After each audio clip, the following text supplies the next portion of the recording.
Hello, everyone.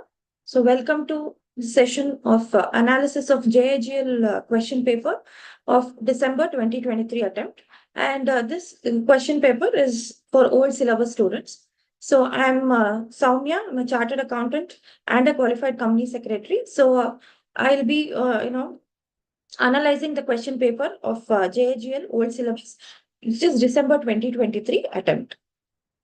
So, before getting into the analysis of the actual question paper of December 2023, first I would like to share few tips, with respect to, exam, writing the exam or, preparing for the exam. So the first one is, see, you can expect, two types of questions in the exam. One is direct question and one is situation or, kind of application based question. So direct question is like, they will give like maybe the question can be what are the essential conditions for a valid custom, or now we will see the question like explain John Austin's theory of law. So like this is a direct question. So you can whatever you have learned that you can just write directly. You can start answering that.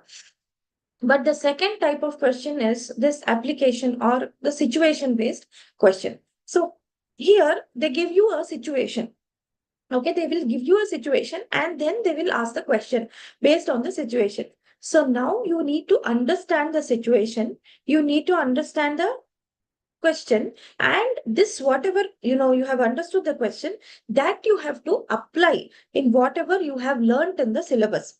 Okay, so whichever it can be related to contract, it can be related to Information Technology Act, or it can be related to Registration Act. So they will give you a situation, and based on that, they will ask the question. So that the situation with respect to the act, whatever you have studied in the syllabus, that you have to correlate it, and then you have to write the answer. So for this, you have to be conceptually very strong. So that is, applicate. So you need to apply, okay, whatever you have learned, that you have to apply and you have to answer. So this is, these are the two types of questions which you can expect in JIGL paper. So that is one thing. Next, coming to how to write the answer. Okay, so you have to just, concentrate on writing whatever the question is asked. Okay, don't worry about how much, what should be the length of my answer. For 5 marks, should I write 1 page? Or for 8 marks, should I write 4 pages? It's not like that. Okay, it doesn't depend on the length. It is always the concept. Whatever they have asked, you need to understand properly and you have to write it. So you need not go or you need not think about the length. So you have to always stick on to the point. Whatever the question is there, you have to understand the question, write the answer properly. Okay, don't never ever worry about the length. Like I need to write 1 page or 2 pages. So that you need not bother. But exactly you need to write what they have asked. So otherwise what happens? So if you keep on writing, or maybe if you increase the length of the answer or the number of pages thinking that you get more marks, you will end up getting very less, because it shouldn't be like beating around the bush. So whatever everything you should not write. It is like you need to write whatever they have asked for.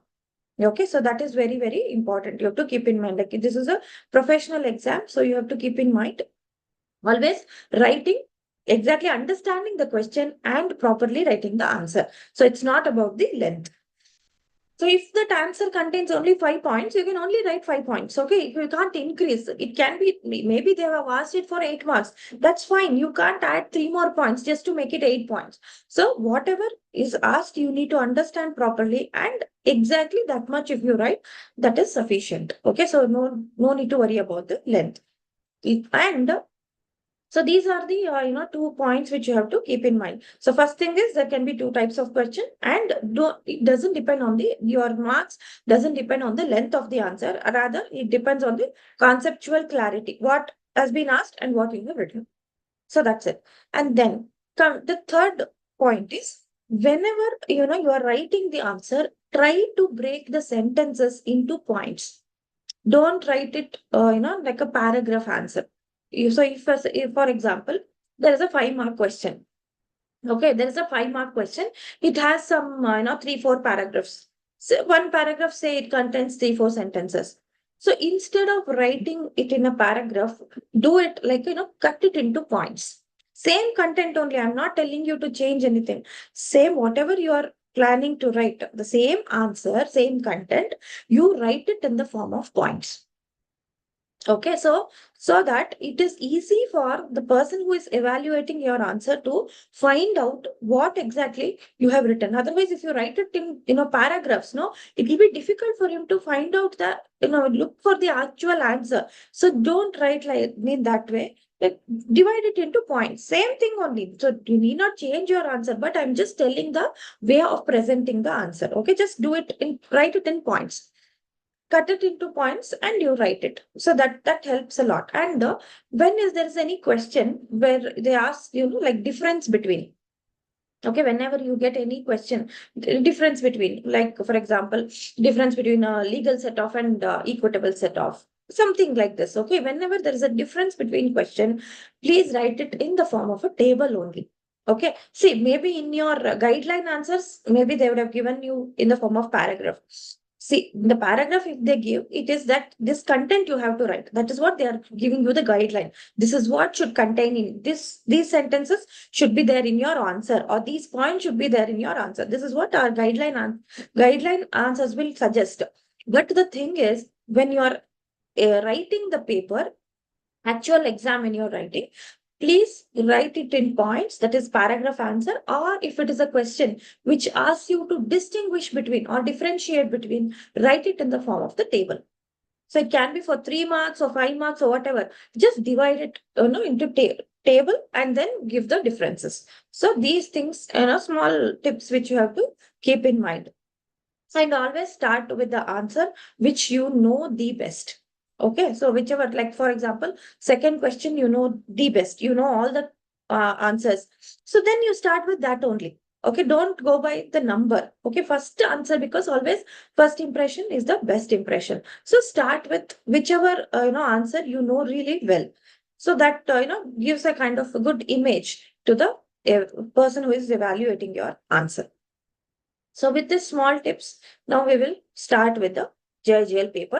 So this is old syllabus, December 2023 JIGL paper. So we'll do an analysis of this.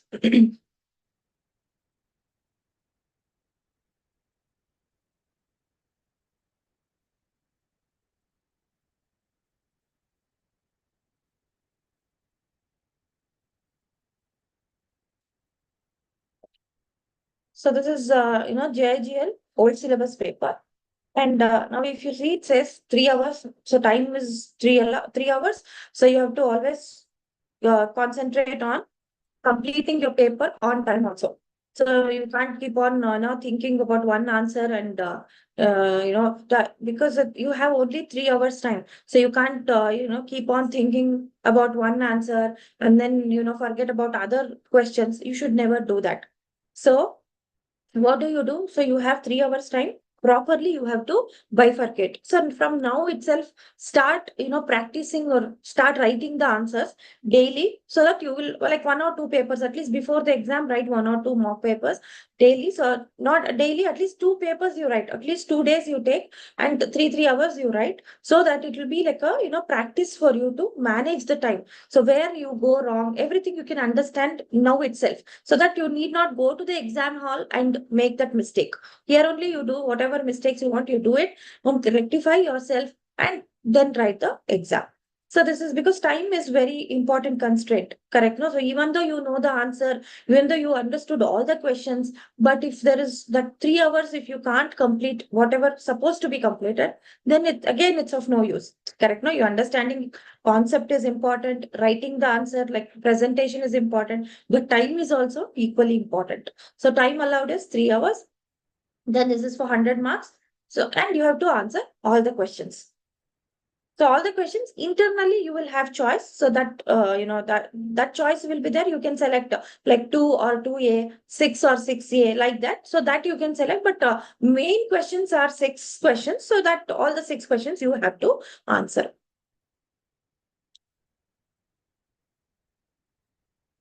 So now we will go to the first question. So first question, again, it is divided into 4, A, B, C, D. All the questions you have to answer. The first question, 1A. So first sub question we will see, that is 1A. What it says, though the normal rule.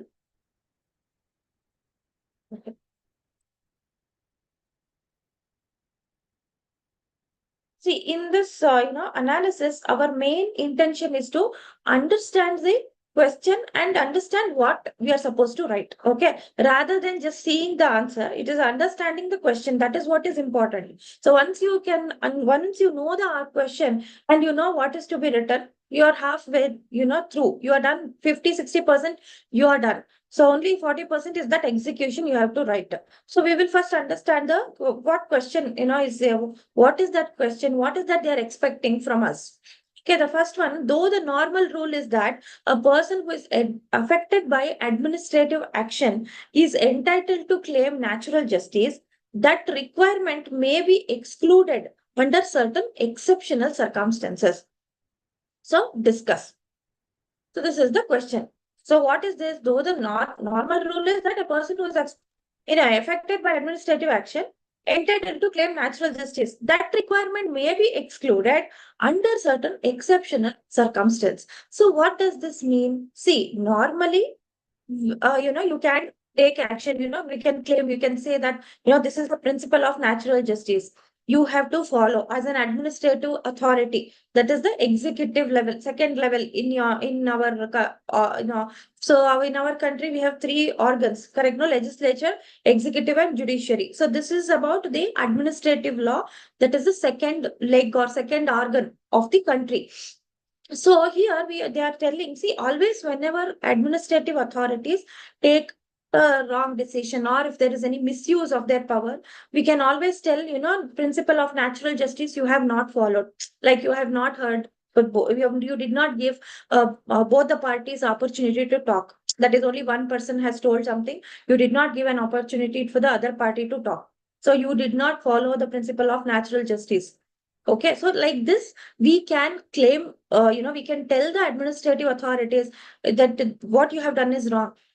So we need to, we can claim that, natural justice is not followed. So I want to want the decision or order of the administrative authority to be changed. So we can always claim justice. But under certain circumstances, that is some exceptional circumstances, this principle of natural justice may not be followed. So what are those exceptions? So always as an administrative authority, we know that principle of natural justice will be followed. But under certain exceptional circumstance, even though the principle of natural justice is not followed, the order of that administrative authority or the action of that administrative authority is accepted. It is considered as, oh, okay, this is good. So what are those exceptional circumstances? So that is the question. The normal rule is that person who is affected by administrative action is entitled to claim. So you can, if the principle of natural justice is not followed, you can question. But under exceptional circumstances, it is not possible. So when? So those situations you have to explain. See.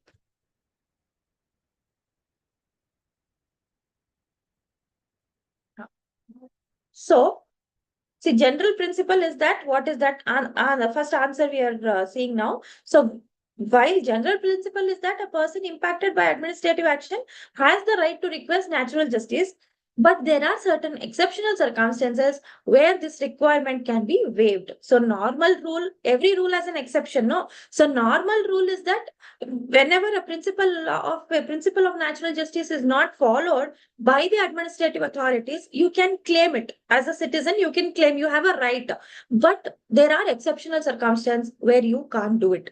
So first one is statutory exclusion. So this you have to explain. Okay, you have to explain. So when the principle of natural justice may be excluded by the statutory provision, that means the act itself says, like for example, Companies Act says, okay, only one time you send the notice. Okay, after that, don't give any opportunity to talk. Directly you can impose penalty. Or maybe some, forms, when you are filing forms under Companies Act. Okay, if you delay, automatically penalty will be added, like per day 100 rupees, per day 50 rupees, like this, the penalty will be added. So this is by the statute itself. It is, the provision is given by the statute itself. Legislature only says, okay, under this circumstance, you need not give any opportunity for the other party to talk. Okay, you can directly impose penalty or you can take action. So in this circumstance, so there is, you cannot claim telling, principle of natural justice. So that is statutory exclusion. So, and but coming to, again, writing the answer, when you have, these kind of subheadings like statutory exclusion or emergency. So these kind of subheadings, please write it prominently, properly write the subheading and then give the explanation. Okay, 1 or 2 lines of explanation, definitely you have to, 1 or 2 sentences of explanation you have to give. But before that, this subheading is there, no, that is very important. You have to write. Don't start like, directly. First point, statutory exclusion. You did not write statutory exclusion, but you started with the principle of natural justice may be excluded by. Don't do that. Okay, don't start with the paragraph in the first place. So if there is any answer, if it contains subheadings, please write it properly and underline. If time permits, in the same pen itself, you can just write statutory exclusion and you can underline. Otherwise, at least if you don't underline, also no problem. Prominently, properly write statutory exclusion and in the next line, start explaining it. Okay, so don't forget on that, because that is where, that is where it attracts the, attention of the person who is correcting your paper. So he will immediately, the moment they see statutory exclusion, emergency, those subheadings, proper subheadings, no, they immediately get a feeling that, okay, this student knows the answer, this student knows the concept. Okay, so don't leave on that. So that is statutory exclusion. So that explanation you can give like 2 to 3 sentences you can write. So that is, the statute may exclude them. So these these 2 sentences as it is, you can write. So that is important. The principle of natural justice may be excluded by statutory provision. The statute may exclude them. So those things, these are some important sentence or words which you write it as it is. After that, you can give your own, explanation in your own words. So not a problem. Exactly whatever is there in the material, exactly you need not write. But at least these few, words like the subheadings, that is as it is you write. And then remaining explanation, you can write it in your own words.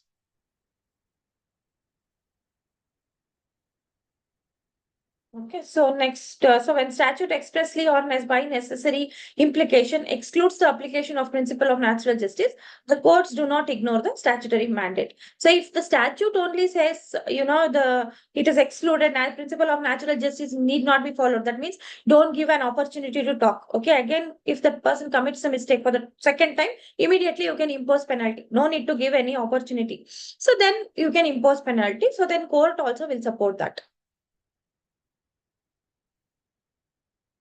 But the statute, this is important. Again, you need to add this. See, but one thing may be noted that in India, Parliament is not supreme and therefore the statutory exclusion is not final.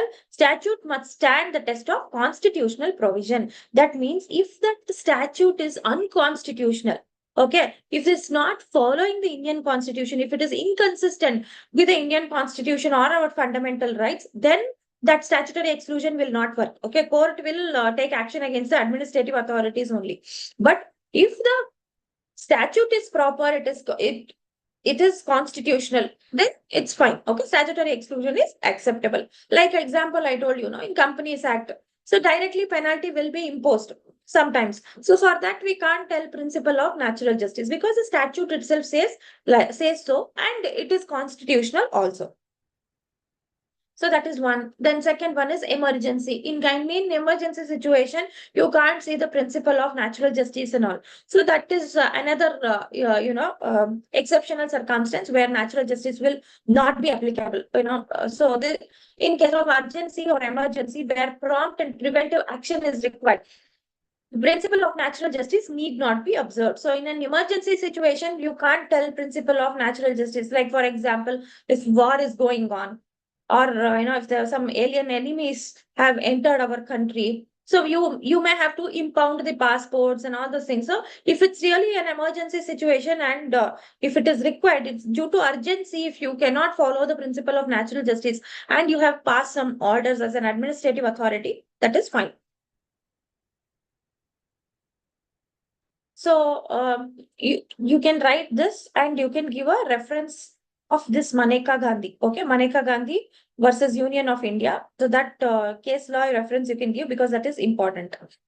Okay, so Maneka Gandhi versus Union of India. See, if you don't write this 1970, 1978, all this number, that's fine. At least the name you have to be careful. That you have to write properly. So, where Supreme Court observed that the passport may be impounded in public interest without compliance with the principles of natural justice. But as soon as the order impounding the passport has been made, an opportunity of post-dismissal hearing, remedial aid should be given to the person concerned. So, this even the public interest in the situation of in emergency, passport also can be impounded, and you need not give any answers, or you need not give an opportunity for the other person to talk. But all this is applicable only during emergency situation, not in a normal situation. So later, an opportunity of being heard should be given. All this will happen, but immediately in an emergency situation, if you have to take a decision and you need to impound the passport or any document for that matter, you can do it. So that is told by Supreme Court only in Maneka Gandhi versus Union of India case. Okay, next. Next one is interim disciplinary action. So interim disciplinary action. Interim means what? Interim is in between. The final decision is not yet made. So in between, some disciplinary action is taken. That is fine. Okay, for that, you need not follow the principle of natural justice. See, for example, a government employee has taken bribe. The case is going on. Till the case is, completed, till the judgment comes. So he should not work. This is the order passed by the that government department. It says, please don't come to work. Once the judgment comes, we will see that later. For the time being, we don't want to take your services. It's fine. It is interim. Interim means case is going on. Till the judgment comes or till the final decision comes, we want to take some decision against you. We want to pass some order against you. That is completely acceptable. So in interim disciplinary action, no need to observe the principles of natural justice. And see, again, here also they have given a reference of Abhay Kumar versus Srinivasan, that the case law they have given. See, again, if you remember the case law properly, the name of the case law, 100% then only please quote the case law. If you are not sure, just you can write as per the decided case law. Something like that. Okay, you can start your answer and give the whatever you see. For example, the summary, what case law says, but you're not sure about the name. Please don't write name. You don't write, only write as per the decided case law and explain whatever has happened in that case. You start explaining. Okay, don't never write or never quote a wrong section or a wrong case law, because if you do that completely, your answer will not be considered only, and you'll get zero. So instead of that, you can just write, see, if you write proper section or a case law, definitely it has a weightage and you will get marks. So there is no doubt about it. I'm not telling you, or not, I'm not encouraging you not to write the case law or section number. But only thing what I'm telling is, if you are not sure, okay, you are confused, like this section 400 or 401, 399 or 400, for 499 or 500, like this, if there is any confusion, or it can be with respect to the case law or with respect to a section number, if there is any kind of confusion, then don't quote only. Just write as per the provisions of whichever law or as per the decided case law and start explaining, give the answer. So you know the summary of the case law, but you don't know the name. So write like this. But never take a chance by writing, wrong case law or a wrong section number. Because altogether it's like, you're writing a wrong section number and that's something else explanation. Like you have mentioned 499 and you have given explanation of 500. No, that is completely, it shows that it is 100% wrong, because 499 is not this. So that is why, and case law name you have written something and explanation you have written something else means it is 100% wrong. So that is why if you are sure, definitely you write. It's well and good. You will get marks. Definitely you can write. But if you are not sure, when you are confused, don't take risk. Okay, just write, as I said, as per the provisions of law or as per the decided case law. But please try to remember and write the case law name. In case if you feel like you've forgotten or you're confused, then don't write. Just write whatever that summary, whatever you know about the case, that you give that answer you can write, but name, don't write. So this is interim disciplinary action. Then you have academic evaluation and impracticability. So academic evaluation means like our now these professional institutes like ICSI, ICI, or any other academic institution for that matter. See, if you want to become a member of that institute means they will give you exams and they'll give you a lot of training. So we need to pass, we need to qualify that. And without qualifying, or if they say no for this question, even though it is for 5 marks, even though you have written everything, something is missing here, so I will give only 3 marks. So for that, you can't go and file a case in the court. So there you can't tell principle of natural justice. So that is academic evaluation. So if they want to qualify you, and if they feel that you are up to their standard, they will qualify you. Otherwise, they'll tell, come again. Correct? No. So that for these things, you can't expect the principle of natural justice to be applied. Okay, that is academic evaluation. And impracticability. See, impracticability, like, in case of this public interest litigation and all the things, where 500 people file, a litigation. So they'll file a case. So all 500 people cannot come and talk in the court. Correct? No, you can't expect all the 500 should be given an opportunity of being heard.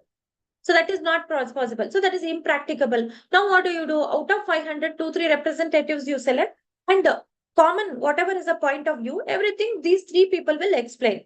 That is fine. So you can't expect everybody to come and stand in the court. So that is impracticability. So all these things you have to explain. This is 1A. So next we will go to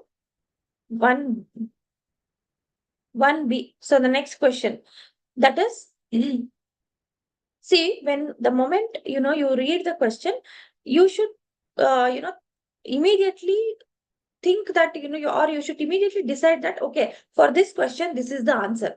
See, right, later you see one question number 1 you have seen. Okay, all the 4 questions, just quickly go through and you form an answer in your mind.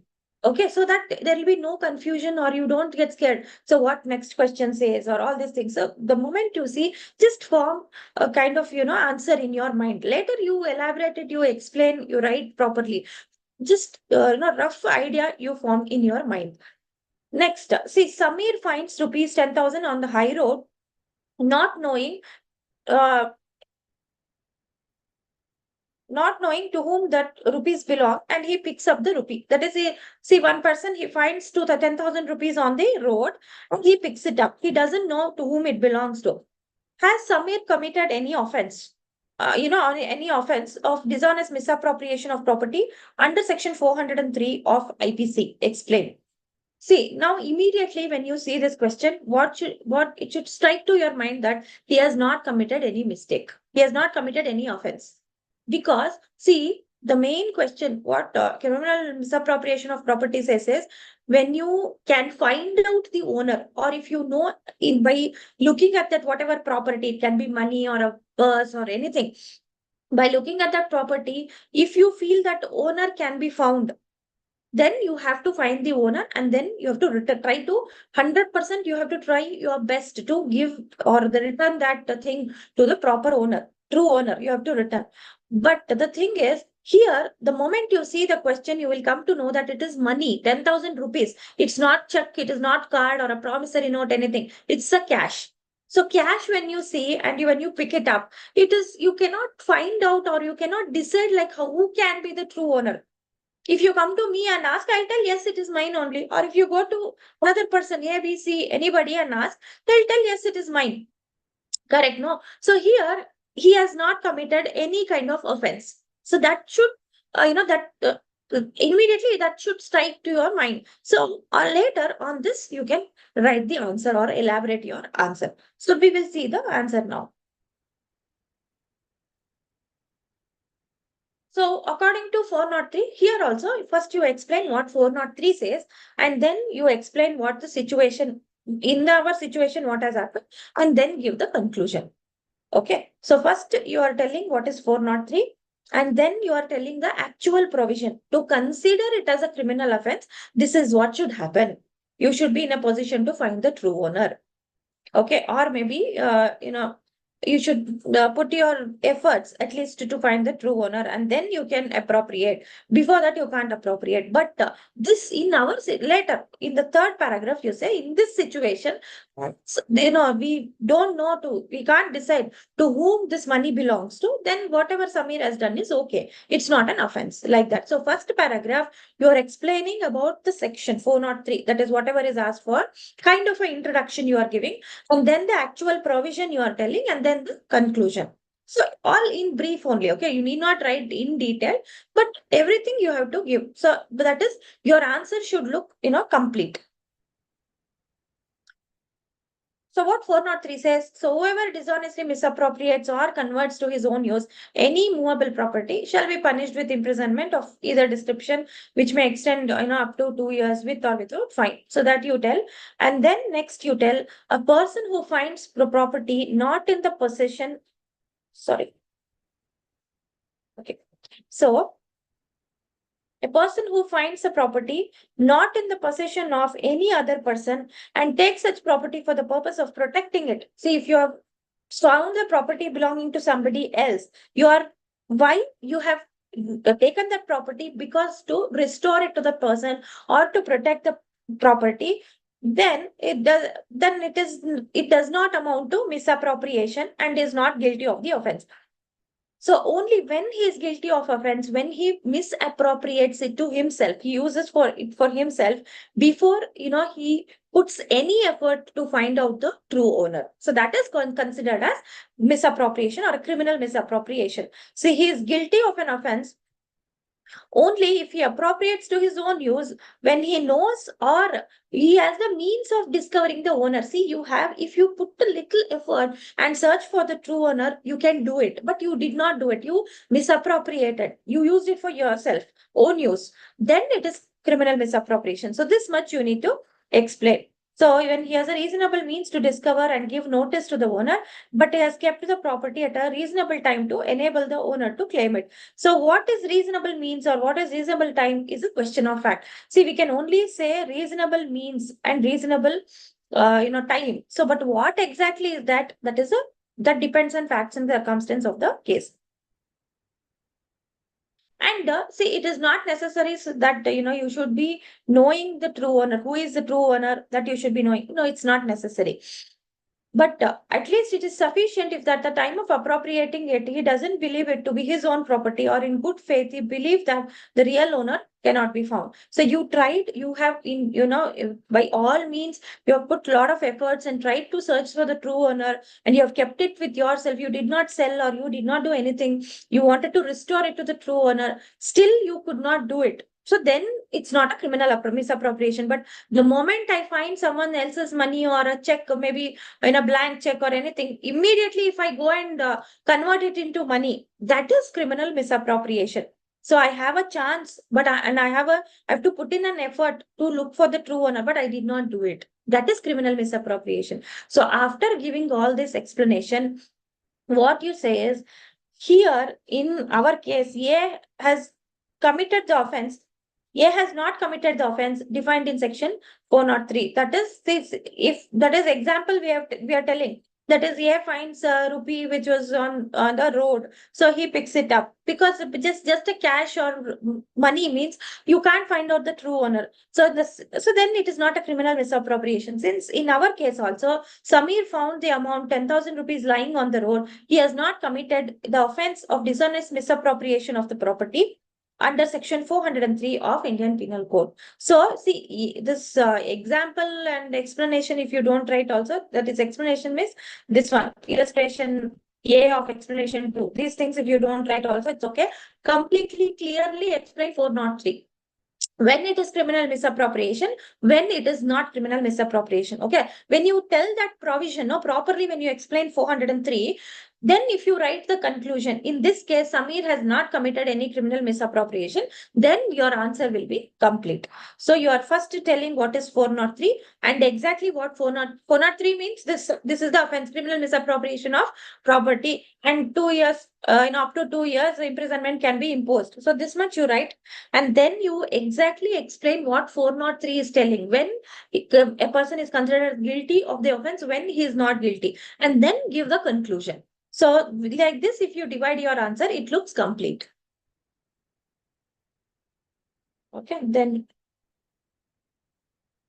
we will go to the third question, which talks about, according to Austin, so law is the command of sovereign that is backed by sanction. Discuss. So Austin has given a legal theory, no? So according to him, what he says, law is the command of sovereign and which is backed by punishment, sanction. So discuss. You have to discuss about it. So now we will see this. See, for that, first you have to tell about John Austin. Who is John Austin? So he is a noted English legal theorist. He is known for command theory of law. And now you start explaining from, where, you learn from law properly so-called and law improperly so-called. Directly don't jump to, sanction, command, all those things. First, you have to talk about law properly so-called, because you are creating a foundation for the answer here. Okay, he has divided these two. Okay, law properly so called and law improperly so called. So in order to consider law as law properly so called, that means everybody, everything, whatever you are following, everything people consider it as law, but it is law not improperly so called. That means you are considering it as law, but actually it is not. So this is how he divided Austin. He said, in order to consider a law as properly so called, you are calling it as law and it is proper.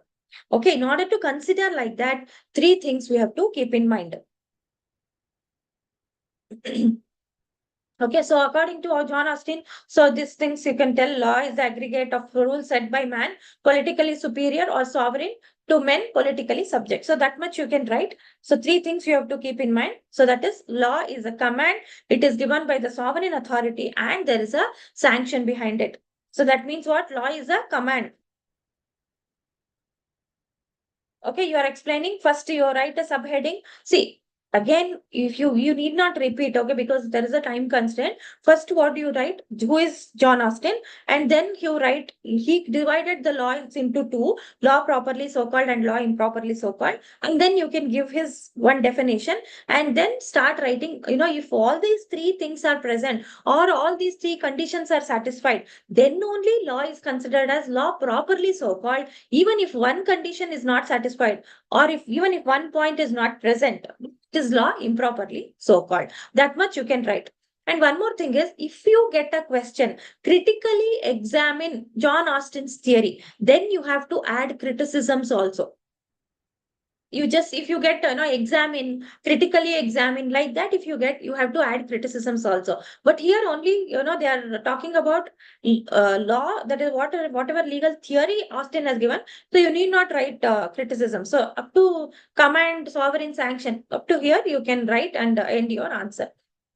So command you write as a subheading, then give the explanation. Then sovereign, so you have to write subheading and you give the explanation. So sovereign means a politically superior person. So so sovereign can be anybody, like, king or a minister, anybody. So who is politically superior and he gives the commands. He is the one who gives the commands, who makes the rules and regulation, and everybody else, like public, like you and me, we have to follow. And if it is not followed, then the next thing is sanction, punishment. It will be backed by sanction. So this you have to write. Okay, next we will go to question 1D. See, I'm not concentrating or explaining the answer because I'm just concentrating on what, because the syllabus anyway you would have studied. So these points also but how to, understand the question and what you have to write. So that is, I'm concentrating more on that. That is more important. So next we will go to 1D, which says discuss the rules with respect to permissible classification as evolved in decisions and have been summarized by Supreme Court in Ramkishan Dalmia versus Justice Tendolkar. So this case, this is related to Indian Constitution classification. So permissible classification. So what it says, you have to explain in reference to this case law. So they have given the case law name also with reference, because this is an important case law. So with reference to that case law, you have to explain about the permissible classification. So we will see this. So discuss the rules. So all the points related to permissible classification, you have to write. That is in right to equality, you get this. So our that constitution permits a classification. Class legislation is not allowed, but classification is allowed. That means people who are backward, like it can be women and backward classes, those who are already, those who are in the backward community or women, so to empower them, permissible classification is allowed. You can give them special privilege, because it's not that you are treating them or you are giving them extra privilege. It is because they are already backward. All these things you have to write, okay, because already they are backward, you are giving them that extra push so that they become equal to others. Otherwise they remain like that only. So we are giving them that extra push, and we are making them equal with other people or other citizens. Okay, so this you have to explain. So this rules of again that case law they have only given. You can give that introduction. So as evolved in decisions which is summarized by Supreme Court in Ramkishan Dalmia versus Justice Tendulkar case. So first thing, see, this you have to write. This sentence is important. It forbids. Article 14 forbids class legislation. We are never supporting class legislation, but classification is allowed. Classification is allowed. So what is permissible classification? For that, two conditions are to be satisfied. So those you have to write. Those two conditions you have to write. That is, it should be founded on an intelligible differentia. That is, the differentiation or classification, whatever you are making, it should be intelligently differentiated. That means the moment you see the differentiation, nobody will be asking you why. Like that, you are differentiating. Like for example, if I give a easy question paper to CSEET students and a little bit tough paper to CS executive students, nobody, you will not come and question me why you have given me little tough question. For CSEET you have given simple question, because once they pass that exam and when they come to CS executive, for them also I'll give difficult question, because now just they have started CS, no. So for them they have to give whatever according to their level of knowledge, that question paper only we can give. So in the same manner, when you are differentiating, it should be intelligently differentiated so that nobody will ask any question like why you are doing this, because they are backward. For that reason, we are giving them special privilege like that. Okay, so intelligible differentia, and it must have the differentiation or classification, whatever you are doing, it must have a relation to the object sought to be achieved by the statute in question. So, and plus the differentiation should have nexus with the objective. What is that you are achieving by, okay, we understood you are differentiating, you are classifying, but what is that you are achieving? Is what statute wants to achieve? Is the objective of the statute? It should have the relation. Without any relation with the objective of the statute, then if you differentiate, it is not correct. That differentiation will not be accepted. So intelligently differentiated, that is intelligible differentia. See, these words as it is you have to write intelligible differentia, and it should have a rational nexus with the objective of the statute. Okay, these words as it is you have to write. Then the classification may be founded on different bases, namely, it's a classification can be based on geographical or any occupation or anything. See, those who are staying in remote places, for them you are giving them that extra privilege because they don't have any facilities. So like or maybe like if you see SEZ, special economic zone, they get a lot of tax benefits. So there is a reason for that, correct? So like that only. So it can be based on geographical. It can be, or it can be depending on occupation or anything. Differentiation can be on anything, but it should be two things: intelligible differentia and rational nexus with the objective. Then see this, all these points exactly you have to write, because this is given by the guidelines given by the Supreme Court. So here, in permissible classification, mathematical nicety or equality not required. Okay, similarly, non-identity of treatment is enough. That means exactly, 50 people should be there in order to give this privilege, at least 100 people. Nothing, even a single individual can be treated as a class by himself. And mathematical nicety is not required. If those two things, if you keep in mind, that is intelligible differentia and that rational nexus with the objective of the statute, that is sufficient. So mathematically, you need not explain like if A is equal to B is equal to C, then C is equal to A. That is not required. Okay, but you have to properly answer for those two conditions. You have to satisfy those conditions. Then Article 14 condemns discrimination not only by substantive law but by a procedural law. See, if you, in the name of classification, if you start creating discrimination, no, that is not at all allowed. So that is, it can be either in substantive or in procedural law, no discrimination will be allowed. So there is always a presumption in favor of the constitutionality of an enactment, and a burden is upon him who attacks it to show that there has been a clear transgression of the constitutional principle. That means if I am trying to tell, no, this is unconstitutional, this is this differentiation is not as per the constitution, then the burden of proving is on me only. If I am attacking on a provision, okay, I'm telling this statute is differentiating, okay, it is creating a classification, or it is giving more maybe special privileges to one group of people, this is unconstitutional. If I am trying to tell that, then I only have to prove, the burden is on me. Okay, I can't tell the court, see, only look into it. It's not that. The burden is on me. Okay, if I'm attacking on constitutionality, then I only have to prove it. Okay, so that is question number 1 done. Now we will go to question number 2. So question number 2, you have two, that is in question number 2, you have choice. So 2 and 2A. So either you can select 2, that is answer all the first 4 questions of 2, or 2A, all the questions. So it's not that one question from 2 and one question from 2A you answer. So either select full set of question number 2 or full set of question number 2A. So you have a choice there. So next question number 2A, that is it's a 2 and question number 2, the first question is discuss in brief the applicability and non-applicability of doctrine of sufficient cause as per section 5 of Limitation Act. So in Limitation Act, one of the important provision is sufficient cause, doctrine of sufficient cause.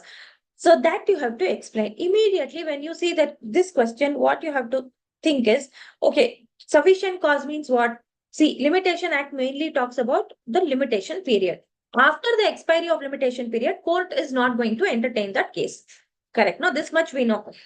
So immediately what you have to think is, okay, doctrine of sufficient cause means you have to think about, okay, after the expiry of limitation period, if I approach the court, so what is the possibility when it is applicable, when court will accept, even after the limitation period, when court will accept, but what circumstances court will not accept.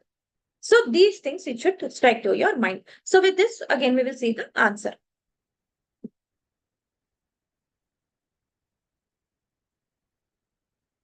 So this 2A says, Section 5 of the Limitation Act 1963 allows extension of prescribed period in certain cases on sufficient cause being shown for the delay. So first you have to tell what is sufficient cause. Sufficient cause means even if you delay in filing an appeal application, whatever, extension may be granted by the court.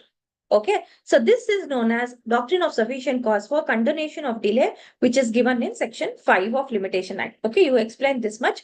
Then you divide as applicability, non-applicability. Okay, so section 5 says any appeal or application. So this is not applicable for suits or anything. This is only for sufficient cause can be applied only for appeal or application. So these words are important. Appeal, any application. Okay, other than application, again, under order 21 of the CPC may be admitted after the prescribed period if the appellant or applicant satisfies. So if you satisfy the court that you have sufficient cause for not preferring the appeal or making that application within such period. That means if you can explain to the court proper reason, like genuine reason, if you are having, and if you can explain to the court, then there is a chance that the delay may be condoned by the court. So it is clarified by the explanation under section 5 that the fact that appellant or applicant was misled by order, practice or judgment of the high court in ascertaining or computing the prescribed period of limitation may be a sufficient cause within the meaning of the section. That means if if a lawyer or in the court only they have not told you properly or calculated that limitation period properly, so they have the lawyer only has advised you wrongly, they have misled you. So otherwise you would have filed the appeal or application within the time only, but they have misled you because of which you are unable to file. So this is actually a sufficient cause. So if you can prove to the court this, because of this I was misled, so that is why I could not file. Like this, if you can prove, then that can be a sufficient cause. Okay, so all this you have to explain. Then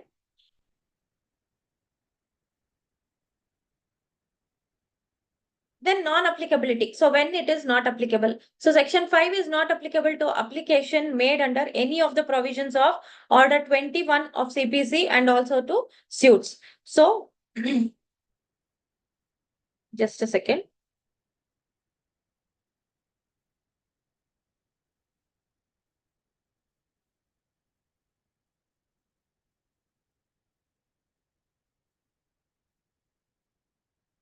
Yeah. So that you have to mention, order 21 of CPC and to suits, this is not applicable. Then because for anyway for suit, you get time limit like 3 to 12 years. Again, extension is, it is not, doesn't make sense. So that is why it is not given. So all these things, the court has no power to admit a time barred suit. So time barred suit will not be accepted or, admitted. So that much you have to write. And then the reason for non-applicability of the suit, that also you have to tell why it is not applicable. New reason for non-applicability is that the period of limitation almost allowed for the suits extend from 3 to 12 years. But for appeal and application, it is maximum 6 months. So that is why for this it is applicable. For suits, it is not applicable. So this much you have to explain. And the party applying for condonation of delay should satisfy to the court for the court not making an appeal or application within the prescribed period with sufficient cause. See, applicability is done, non-applicability. First, you have explained what is sufficient cause. Then applicability, non-applicability. Just small one paragraph. Then you are telling, so you have to satisfy to the court that why you were unable to file within the prescribed period of limitation. If the court is satisfied, see, again, you have to tell it is 100% court's discretion.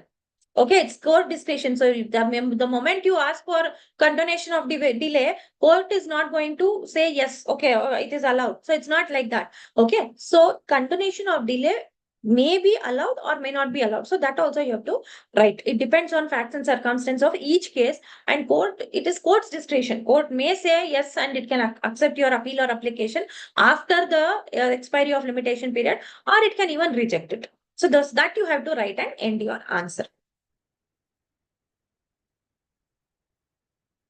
So you have to write this is what is a sufficient cause. See, if you are unable to write all these things, then what do you do? When you are explaining insufficient cause only, you tell what is sufficient cause. Sufficient cause means which is beyond the control of a party. So this sentence is important, okay? Because if you don't find time to write all these explanation, at least when you are explaining applicability or when you are explaining what is sufficient cause, there only you mention beyond the control of the party. Those words are important, okay? It must be a cause which is beyond the control of the party. And in this case, Supreme Court has held that period of limitation expires. Then the appellant has to explain the delay made thereafter day by day. And if he is unable to explain the delay, even for a single day, it would be deemed that the party did not have sufficient cause for delay. That means if I have delayed the filing of application by 6 days, day by day, I have to tell, okay, first day, why I did not file, second day, all these days, everything I have to explain. And then if it is that if court feels that whatever I am telling is genuine, court may accept, otherwise court may reject. So that you have to write. See, however, the court should exercise its discretion judicially and not arbitrarily. Random decision court should not make. Judicially, it has to exercise this discretion and it may or may not extend, or it may or may not allow. Okay, next we will go to 2B.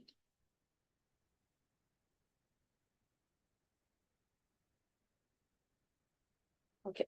So next question is, what is a statute? Discuss various classes of a statute. So statute means what? Meaning, first you have to write statute and various classes of the statute, different, classification of statute. What kind of different types of laws or statutes are there? So that you have to write, like codifying law, all these things. Okay. So we will see this.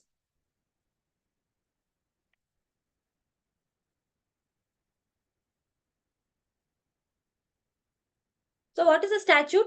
First, you have to tell it is the will of the legislature. Okay, that is important. You have to tell that.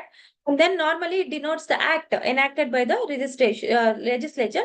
And the statute is a written will of the legislature expressed according to the form necessary to constitute. So first paragraph, you are trying to explain what is statute. And if you remember any of the, after writing the will of the legislature or a written will, all these things, if you remember any definition, write it.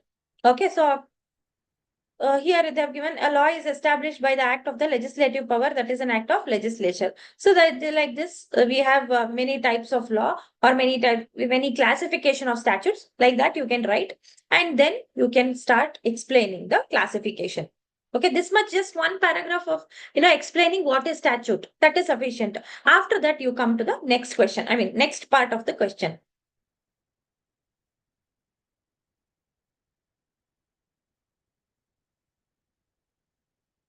See, the Constitution of India does not use the term statute, but it employs the term law to describe the exercise of a legislative power. So if you can tell this, and then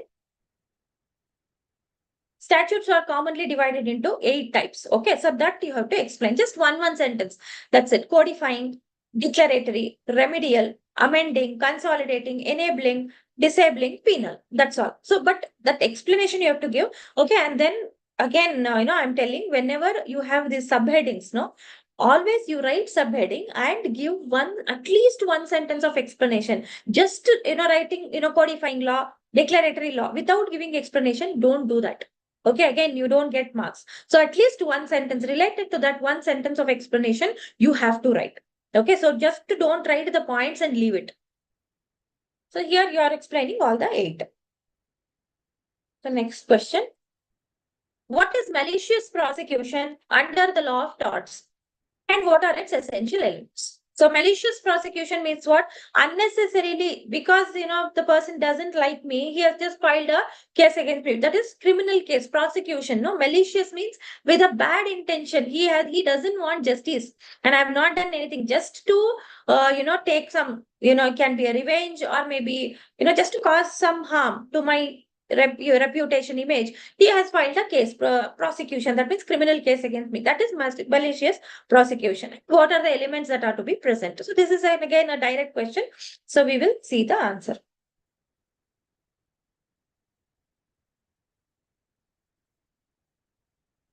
So first, what you are telling, first you will explain what is meaning you have to give, because we have asked what is malicious prosecution. So malicious prosecution consists in instigating judicial proceeding that is usually criminal, correct? No, so it's a criminal case. Unnecessarily you are instigating, you're filing a criminal case against another maliciously. See, with a bad intention only, you have no reasonable or probable cause. See, these words are important: reasonable and probable cause. Without any cause, that means you don't want justice and you're not having any objective, it is just to cause harm. With a bad intention, you have filed a case, so that is malicious prosecution. Okay, which terminates in favor of that other. That means, see, A has filed a malicious prosecution against B. Okay, it is malicious. Okay, he doesn't want justice, simply he has filed a case against the two criminal, okay, against B. And now B has won the case, that which terminates in the favor of the other. Okay, A has filed, B won the case. Now we can tell, we can file a malicious prosecution under law of torts, and we can tell, see, unnecessarily criminal prosecution has been filed against me. There was nothing, no reasonable or probable cause. So that we can now take an action against A, okay, in favor of the other, which results in damage to the reputation, personal freedom, or property. So following are some of the essential elements that are to be present, in case of malicious prosecution. What is that? First one, there must have been a prosecution of the plaintiff by the defendant. Prosecution of the plaintiff by the defendant. What is this? Who is plaintiff? Who is defendant? Plaintiff is B. B is filing a case against A because A had filed malicious prosecution. No. So now B is taking action against A. So there is a criminal case which was filed against the plaintiff by the defendant. That is first element. Then there must have been want of reasonable and probable cause. There is no probable or reasonable cause. He doesn't have any objective. Simply he has filed. Then the defendant must have acted maliciously. That is an improper motive. Then the plaintiff must have suffered damages. B must have suffered damages as a result of this case prosecution, and the prosecution must have been terminated in favor of the plaintiff. So if all these points are present, this you have to write it in the form of points only. Okay, don't write it in paragraph or anything. So if these points essentials are there, then malicious prosecution can be filed. That case can be filed under law of torts.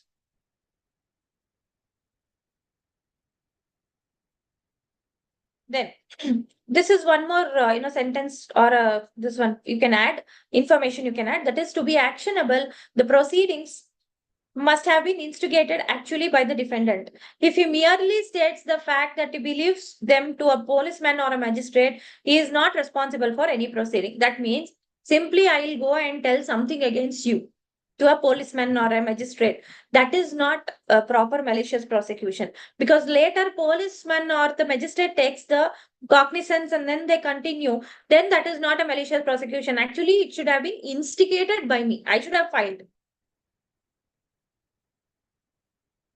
Okay, so that much you can add. So this malicious prosecution. Next, we will go to the fourth, second main question in that fourth one, that is, what do you mean by preventive detention? So preventive detention means immediately you should understand that, okay, without any trial, person has not committed an offense, but only that they're anticipating that he will commit an offense, he has been detained. So that is preventive detention. And Article 22 gives certain safeguards against preventive detention. So explain. So now you have to think about safeguards. So we will quickly go through this. So what is preventive detention? First, you have to write about preventive detention. It is detention of a person without a trial. See, when you're explaining this also, this is a, like a paragraph which contains like 3-4 sentences. You break it into different points. Okay, that is even, it looks better. Okay, so preventive detention means detention of a person without a trial, and the objective is not to punish. See, here in preventive detention, you have no objective to punish, but it is just that you should avoid, you should prevent him from doing something. That is why you are detaining him. Okay, so no offense is proved or any charge has been, nor any charge is formulated, no offense, no charge, nothing. Okay, but yet a person is detained because he is likely to commit. Okay, if you leave him freely, he is likely to commit. So these things you have to explain, because these are all important points. So Parliament has the power to make a law for preventive detention for reasons connected with defense, foreign affairs, all these things you can explain. Then Parliament and state legislatures both are entitled to pass a law of preventive detention for reasons connected with security of the state, maintenance of public order, or maintaining supply and service essential to the community. So this much you are explaining about the preventive detention. Now we will go to Article 22, which talks about safeguards. So the first thing is, you cannot retain a person for more than 3 months. If you want to detain a person for more than 3 months, then you have to go and take the order from the advisory board.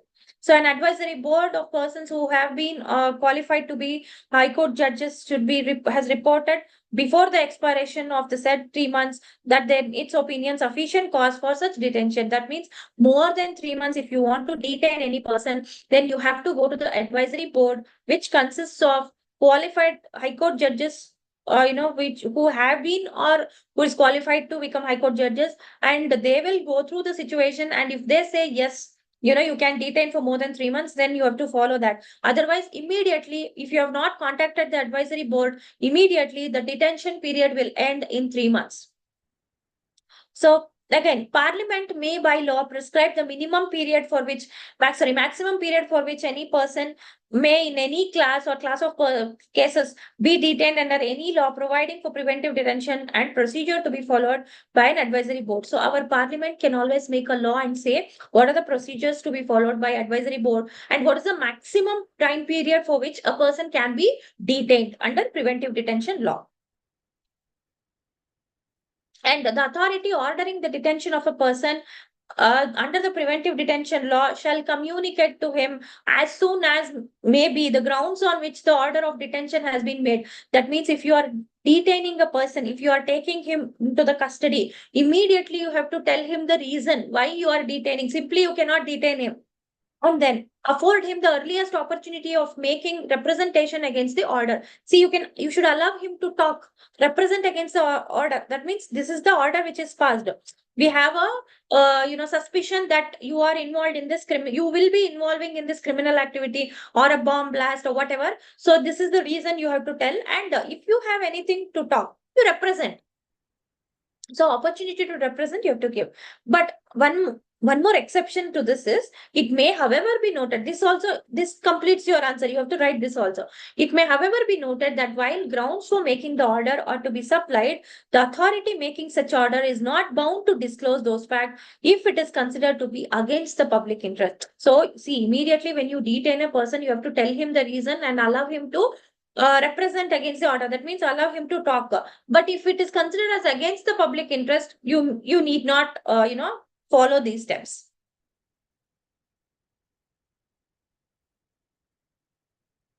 Okay, now that is 2.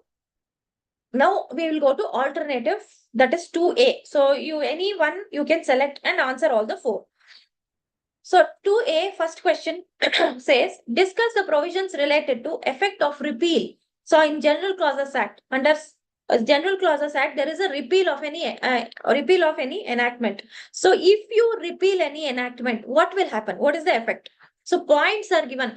This effect of repeal, if you get as it is, all the points you have to write. There is nothing to add anything to it or anything you need not explain anything extra, or you can't cut down on any points. All the points you have to explain as it is. So there is nothing to add on.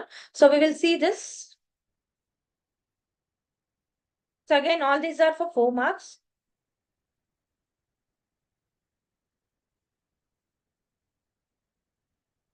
So first, 2A1 answer we will see.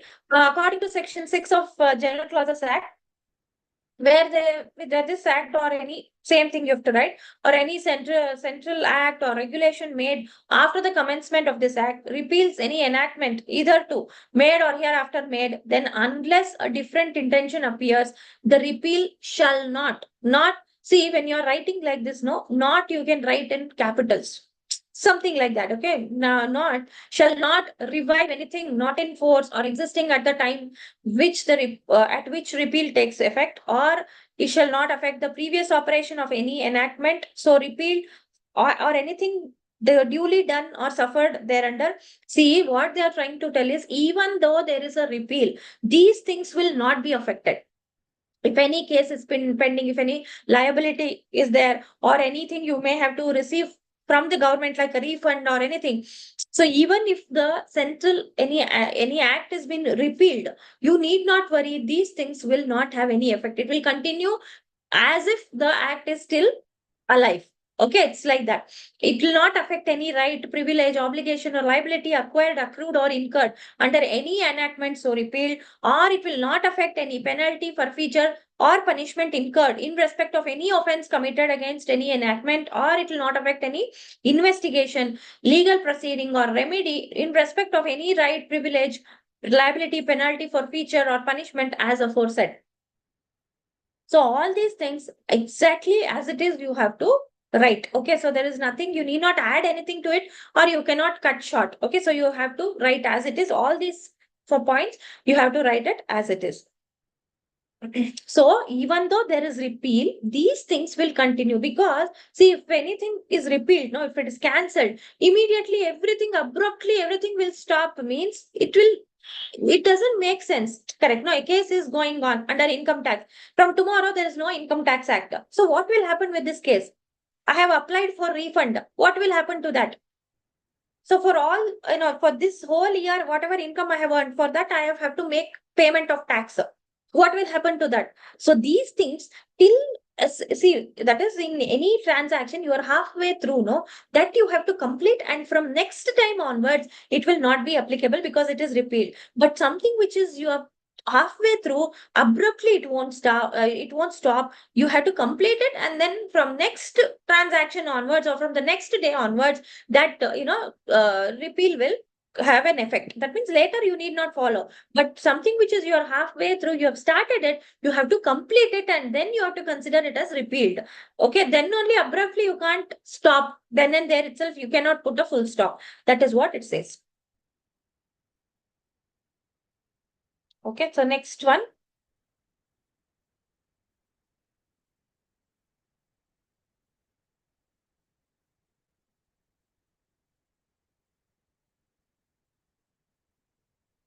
Okay, so next question is, see, pick, this is a situation they have given, and based on that, they have asked two questions. So we will see this. Pick your construction company enters into a contract with a state government for construction of a bridge. So that means what? It is a government contract. So the contract was made in the name of the governor. That is fine, correct? No, the governor or president. So depending on state or central. So that is okay. Then examine the following with the help of constitutional provision. Okay, is the contract valid? And the next question is the governor personally liable? See, immediately you should come to know that governor is not personally liable. Okay, so is the governor personally liable in respect of breach of contract by the state government? Okay, first thing is, yes, it is a government contract has to be entered into in the name of governor or president, depending on whether it is state or central government. So this is state government, so it is in the name of governor, it's fine. But governor is definitely not personally liable. Even though it is entered in the name of the governor, he is not personally liable. So this is the answer. So we will see.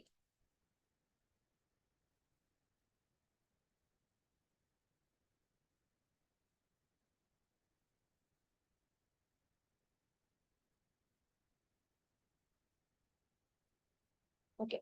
So the Constitution of India allows the central and state, with this you have to write 299. Okay, Article 299. So Indian Constitution allows state government and central government to enter into contract. So according to Article 299(1) of Constitution, a contract with the government of the union or state will be valid only if the following conditions are satisfied. So you have to write all these conditions. So that is, the contract must be made in the name of the president or governor. Then it must be executed on behalf of the president or governor of the state, as the case may be. Word executed means it should be a written contract.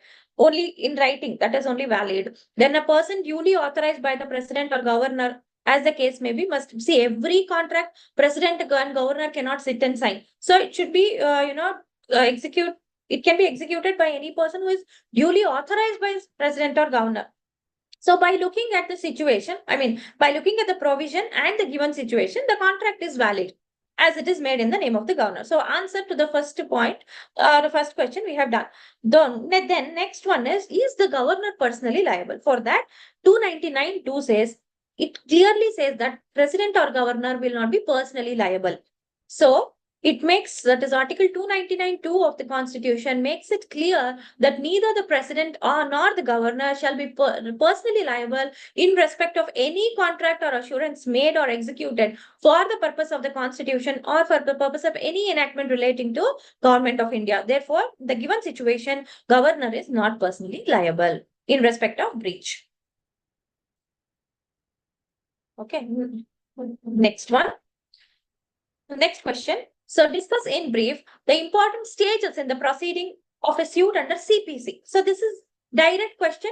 So just you have to tell the different stages. So this is for 4 marks. Just one sentence of explanation would be sufficient. So we will see this. See, important stages. What are those? See, this is very important. The subheadings are very important. Presentation of plaint, service of summons, filing of written statement, set off and counterclaim. See, all these things you have to write it as it is properly, and explanation, just one sentence is sufficient. Okay, according to order 4 of CPC, every suit shall be instituted. See, at least order number, if you don't remember also, it's fine. According to CPC, you can write every suit shall be instituted by presenting the plaint. Like this. Then service of summons, then filing of written statement. This is important here again, within 30 days. This you have to mention. Then you will have appearance of parties, examination of parties, then framing of the issues, hearing and judgment. Just one sentences. If you don't remember the order number, okay, order 18, order 20, it's okay. At least give some explanation, some one sentence of explanation about that. Okay, judgment should be pronounced. So maybe number of days, something related to that you explain. Okay, or number if you don't remember, it's okay. At least something means not in general, specifically something related to that point. One sentence, proper point you explain. But these subheadings are very important. Appearance of the parties. Exactly, you have to write. Examination of the parties. Because by subheadings only, the chances that your marks, you get good marks. Hearing, judgment, all these things. Okay. Next question. Discuss the sentences which can be passed by various courts under section 28 and 29 of CRPC. See, if you go to 28 and 29 of CRPC, it gives in detail which court or which magistrate is having what power. Okay, so that you have to explain properly. See, first one is you are talking about High Court, and then you talk about a Session Court. In Session Court, you talk about assistant and additional session judge. So what powers they are having, and then you talk about the magistrate. So section 29, 28 talks about the court. Section 29 talks about the magistrate. So that you have to clearly explain. So High Court, we know any sentence can be passed by High Court. Then session judge or additional. This you have to be clear. When you have to write additional and when you have to write assistant session judge. Okay, that you have to be clear. Yeah. So that you have to be clear. And then session judge or additional session judge, again, they can pass any sentence, except in case of a death sentence, they have to take a confirmation from the High Court. So they can pass death sentence also, but they have to take a confirmation from the High Court. Then when it comes to assistant session judge, he may pass any sentence authorized by law, except sentence of death, lifetime imprisonment, or an imprisonment for more than 10 years. Okay. So then coming to 29, it talks about magistrates. So chief judicial magistrate, then judicial magistrate of first class, then we have judicial magistrate of second class, then we have chief metropolitan magistrate and chief metropolitan and metropolitan magistrate. Okay. So these things you have to explain.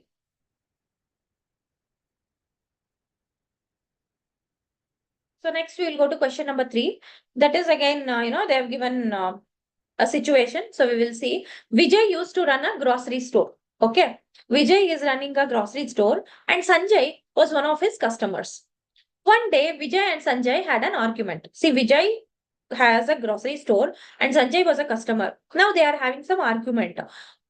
Now Sanjay has an intention. Okay, we have an argument. No. So now what I will think, okay, I want to cause some loss to you. So what I will do, I will come as a competitor. I will start one, grocery store there only, and I will act as a competitor so that you will lose some customers. No, if people will start coming to me. So this was the intention of Sanjay. So with the intention of causing loss to Vijay, Sanjay opened a grocery store right in front of Vijay's shop. As a result, because of this, Vijay lost some customers and he suffered heavy losses. So can Vijay recover damages from Sanjay? So this is the question. So here there is a loss. But now, can he really take compensation or can he claim damages from Sanjay? Answer is no. So immediately you should think about the conclusion. That is no. Now you have to start explaining. So there are two concepts in law of tort. In damnum simul injuria, injurious and damnum. So it is related to that. Immediately that should come to your mind. Okay. So now you should start, thinking like how much or how to answer. First, you have to explain what is damnum sine injuria. So even though there is a loss or a damage, there is no injury in the eyes of law. Because in the eyes of law, see, competition can exist. It is just that law says, see, if you are having a competitor, you improve your quality of service or you give some attractive offers to your customers. So you can't expect another person to close because it is against the Indian constitution only. It's fundamental right. No, any trade, any business occupation, anywhere in India, I can start. As a citizen of India, it's my fundamental right. So in the eyes of law, Sanjay has not done anything wrong. But Vijay has suffered loss. Yes, he has suffered loss. Here is damage, but he cannot claim anything, any compensation for that. So this should be your answer. So you'll see the answer. See, it's not that first you have to start like this. It's not that every damage is a damage in the eyes of law. Yes, there is damage, there is loss, but it's not a damage in the eyes of law. Law does not consider it as a damage or an injury. So it must be so in order to claim compensation, it must be a damage which law recognizes it as a damage or an injury. So in other words, there should be a legal injury or invasion of a legal right. In the absence of that infringement of a legal right, you can't take any action. An action does not lie. So the situation given in the question is related to damnums in injuria. That means there is harm, there is damage, but in the eyes of law, there is no injury. So injuria means infringement of a right. So there is no infringement. The maxim means that in a given case, a man may have suffered. Actually, you have suffered some damage, but if you see in the eyes of law, there is no infringement. So therefore, causing damage may be, however, substantial. Yes, he has suffered heavy losses, but unless there is also a violation of a legal right, you will not get any compensation. So common examples of where damage results from the act done in exercise of legal rights. So thus, if I own a shop and you open a shop in the neighborhood, as a result of which if I lose some customers and my profit fall off, I cannot sue you for my loss of profits. So in the view, so all these things you give an explanation and then conclusion you say, in the view of the above, in the given situation, Vijay was running a grocery store, but due to argument and to cause some loss to Vijay, Sanjay opened another grocery store right in front of his shop, due to which Vijay has lost some customers and even he has suffered losses. But Vijay cannot sue Sanjay for his losses as there is no legal damage done by Sanjay and it is not a damage or any infringement of legal right in the eyes of law. So therefore, Vijay cannot recover damages from Sanjay. So you have to always think about completing your answer. Properly, you are giving an introduction and then giving explanation. See, it can be just one sentence of introduction or 3 sentences of introduction, but it should be complete. At the end, you have to tell, no, this is not correct, or he cannot claim damages. He cannot file a case. Like this, you have to end the conclusion. You have to properly write. Okay, next. Next question is, what do you mean by stamp? Under the Indian Stamp Act 1899. So what is stamp? Which instruments are stamped with adhesive stamp? So this in the provision only properly they have given for what are the situations or what are the instruments on which adhesive stamp can be used. So those points exactly you have to write and you have to explain what is stamp. We will see the answer. So again, according to 226C section also, if you remember, well and good, right? Otherwise, that you can at least write according to Stamp Act. Stamp means it can be any mark or seal or endorsement. See, these words are important. Any mark or seal or endorsement by any agency or a person duly authorized by state government, and it includes adhesive or impress stamp for the purpose of duty chargeable under this act. So again, section 11 talks about adhesive. So with the use of adhesive stamp, section 11 gives us the details or information, and this section provides that the following instruments may be stamped with the adhesive stamp. So what are they? Instruments chargeable. See, this as it is you have to write. Chargeable with a duty not exceeding 10 naya paisa. This you have to write as it is. Except parts of bills of exchange payable otherwise than on demand or and drawn in sets. Then bill of exchange promissory notes drawn or made out of India. So that has to definitely have a adhesive stamp only. Then entry as an advocate, wakil or attorney on the roll of a high court. Then notarial acts. Then transfer by endorsement of shares in any incorporated company or a body corporate. So this you have to tell, and at the end you have to tell may be stamped. Should be construed as shall be stamped. So the use of the words may be stamped really connotes shall be stamped. So this we have also seen in interpretation of statutes. So the rules framed under Stamp Act as well as under the relevant state laws invariably provide that adhesive stamp shall carry special words to indicate the use to which the stamps can be put. At least if you can't write those sentences, just write the words may be stamped really connotes shall be stamped. Okay, that much you have to write.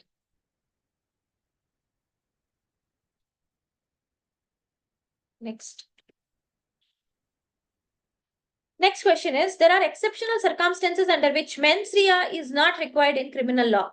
Correct? No, see, mens rea is a guilty mind. We know that. But there are exceptions. Okay, in IPC only it is mentioned. See, under these circumstances, this is December 2023 attempt. Okay, so the exceptional circumstance, okay, mens rea may not be there. Okay, guilty mind may not be there. Still, it will be considered as a it will be considered as an offense. So when is that? What are those exceptional circumstances? Because IPC, the main fundamental element to consider as a criminal offense is mens rea only, guilty mind, guilty intention. But there are every rule has an exception like that. Here also there is exception. So even though where mens rea is not present, it may be considered as an offense. So what are those situations? What are those circumstances? So you have to discuss. So there are exceptional circumstances under which mens rea is not required in criminal law. What are those? We will see this.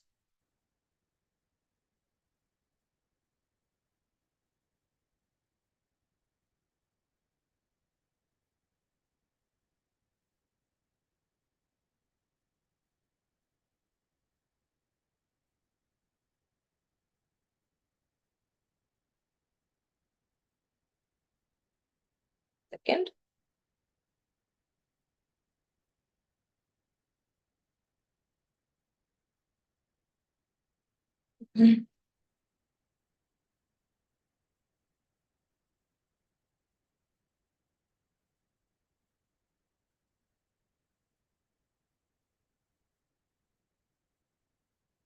Okay, so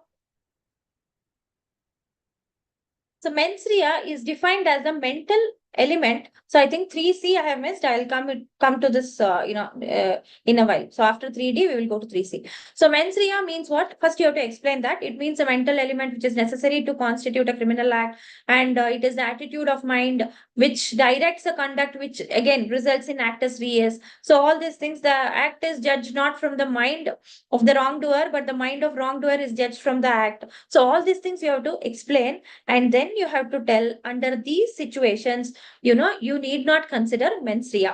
That is when statute imposes liability. That is usually, departmental penalties and economic crimes. Like, for example, if a bribe is accepted, or maybe, even if a government authority or an administrative authority who encourages bribe, even if he says, okay, okay, immediately, maybe he's under some pressure, he has told or whatever, we are not going to consider that. And in situations we have seen, no, like strict liability, absolute liability, there also, even if there is no mens rea, we will punish that person. So that is the first one. Then where in case of petty fines and penalties, no, mens rea, it's difficult to prove. So then also the mens rea may not be required, and you will impose the penalty. Then in the interest of public safety, like I told you, strict liability and all those things, so then mens rea you may not consider. So whether it is done with a guilty mind or not, we will not consider, and we will impose a penalty. Then and ignorance of law has no excuse. So if you tell I did not know like this law exists, so that is why I have done, otherwise I would not have done, this has no excuse. So unknowingly, if you don't know that this kind of law exists and you have done some offense, then also we will not see whether there's guilty mind, you know or don't know. So that person will be punished.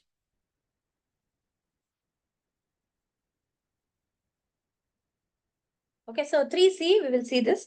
So discuss the rights available to a person under the Right to Information Act, RTI Act, who does not receive a decision within the specified time or is aggrieved by a decision of PIO. That means, see, you have applied for some information, okay, under Right to Information Act, you have applied, you have asked for some information. From the PIO, you have to get information, no? But within the time limit, you have not got. Next, what is the next course of action you can take? So there are two appeals, correct? No, first appeal and second appeal. So that you have to write. So any person who does not receive a decision within the specified time or is aggrieved. So you have got a decision, but it's not a proper decision. You have asked for the information, but you have not got the proper information. So you are aggrieved by the decision. So in these circumstances, you can take an action. That is, you can go on an appeal. Two appeals are there. That is first appeal and second appeal. First appeal is to the officer senior in rank to the PIO in the concerned public authority. So PIO, above PIO, whoever is a senior rank officer, not to him you can go for an appeal. To him you can give an application within 30 days from the expiry of the prescribed time limit or from the 30 days of receipt of the decision. Next, if you are not happy with the first appeal decision also, then second appeal to the commission directly send. We have two commission, Central and State Information Commission. So whichever department it is related to central government means you go to Central Information Commission, or if it is related to state government means you go to State Information Commission, and within 90 days you can within 90 days from the date when which the decision was given or should have been made by the first appellate authority, you can go and ask the justice in commission. So first is to the higher senior in the rank of PIO, to the same department you go and ask. Otherwise, you can approach the commission. So this you have to write. And according to section 19 of RTI Act, burden of proving the denial of information was justified lies with the PIO. See, if a PIO has denied any information, he says this information cannot be given, that he only has to prove why he has told so. Why he is telling I will not give this information. Okay. Then first appeal shall be disposed of within 30 days from the date of its receipt or such other period not exceeding 45 days to be the reason to be recorded in writing. See, for second appeal, they have actually not given any time limit. First appeal should be disposed of within 30 days or maximum 45 days. Okay, so Mansriya, this we have seen already. Now we will go to question 4. Again, each question carries 4 marks. So we will see this. The first question is, what do you mean by electronic signature certificate? And under the Information Technology Act 2000, discuss the procedure to obtain the electronic signature certificate under this act. See, now one more thing, what I want to clarify is, if you get any question like just what is electronic signature, that is different. If you get certificate, no, along with electronic signature certificate, that means they are asking about DSC, digital signature certificate. Okay, don't get confused. Electronic signature is different. But if they say electronic signature certificate, that is they are talking about DSC only. Okay, don't get confused. So the only that I wanted to clarify. So here you are talking about or you are writing about DSC, that is digital signature certificate. So it can be electronic signature, because electronic signature is different, DSC is different. But when they say electronic signature certificate, it is DSC only. Certificate, if you see, you write about DSC only. So discuss the procedure to obtain. So how to obtain a DSC? Write the procedures. Okay, that is also a simple question. So easily you can answer. So according to section 21TB of the IT Act, electronic signature certificate means the certificate issued under section 35 and includes a DSC. This you have to write.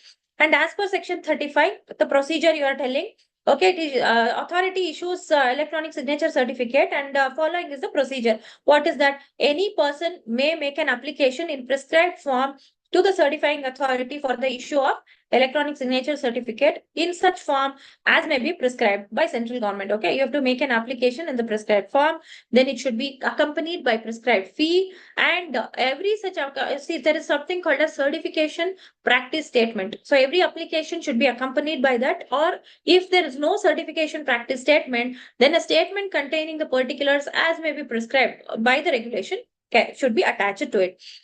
Then, once the application is received, the certifying authority may, after consideration of the statement or any other statement, and after making such whatever required inquiries, whatever is required, that inquiry he will make, and then he will grant the electronic signature certificate, and or for reasons to be recorded in writing, reject the application. But if he is going to reject, he has to record the reasons in writing. But usually, DSC will not be, when you apply for DSC, that is the digital signature certificate, it will not be rejected. Unnecessarily, it should not be rejected. So if they need any information, they will ask for it. Again, we will give, they have to approve. Okay, so unnecessarily, it will not be rejected. So it may be noted that no application shall be rejected unless the applicant has been given a reasonable opportunity of showing cause against the proposed rejection. Okay, next one. The next question is, discuss the provisions relating to appeal from the orders of the tribunal under section 421. That means from NCLT, you are going on an appeal. So that they are asking, okay, discuss the provision relating to appeal from the orders of the tribunal under section 421 of Companies Act 2030.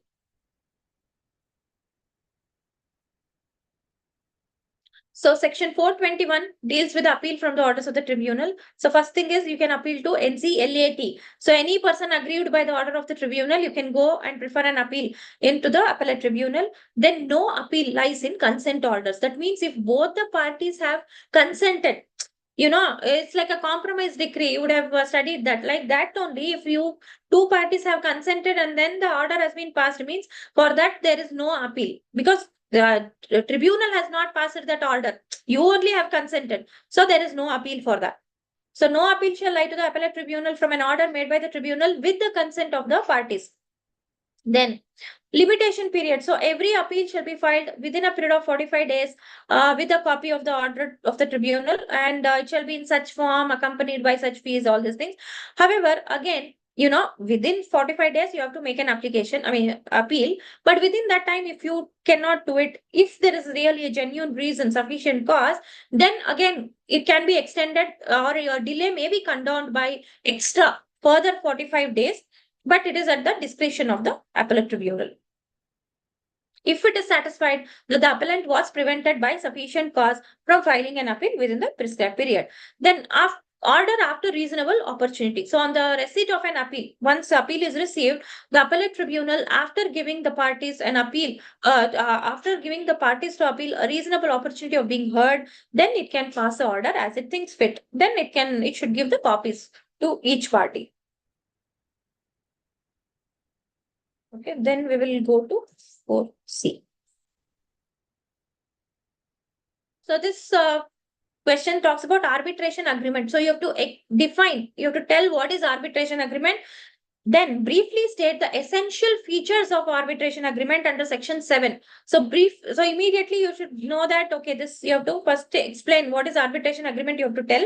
And then you have to tell arbitration agreement should be in writing. It can be a part of the contract as a one clause you can add, or you can have a separate agreement. So all these are important features. So these things you have to include in your answer. So we will see this.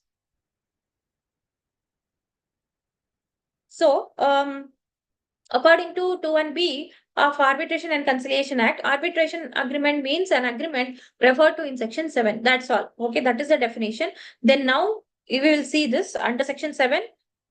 What arbitration agreement means. So under section 7, it has been defined to mean an agreement by the parties to submit to arbitration. So it's an agreement to submit to arbitration all or certain disputes which have already arisen or which may arise between them in future in respect of a defined legal relationship, whether contractual or not. So these words are very important: contractual or not, defined legal relationship, refer to arbitration, disputes, all or certain disputes which have arisen or which may arise. So these things, it's a definition anyway, you have to write it as it is. But then these words also you have to concentrate on these things more. Okay, following are some of the essential elements. So at least 4 points if you write also, that will be sufficient. So an agreement arbitration agreement may be in the form of an arbitration clause, or it can be in a contract. You can put it as a clause, or it can be a separate agreement, and it shall be in writing. And An agreement shall be in writing if it is contained. So what is in writing means what? That you are explaining. Okay, it can be a document signed by the parties, or it can be an exchange of letter, telex, telegram, or any other means of telecommunication, or it can be just an exchange of claim or defense in which the existence of agreement is alleged by one party and not denied by the other. Then the reference in a contract to a document containing an arbitration clause constitutes an arbitration agreement. That means in a contract, just one clause you are mentioning that, future disputes will be referred to the arbitration, or maybe the disputes will be referred to the, or disputes related to these things will be referred to the arbitration.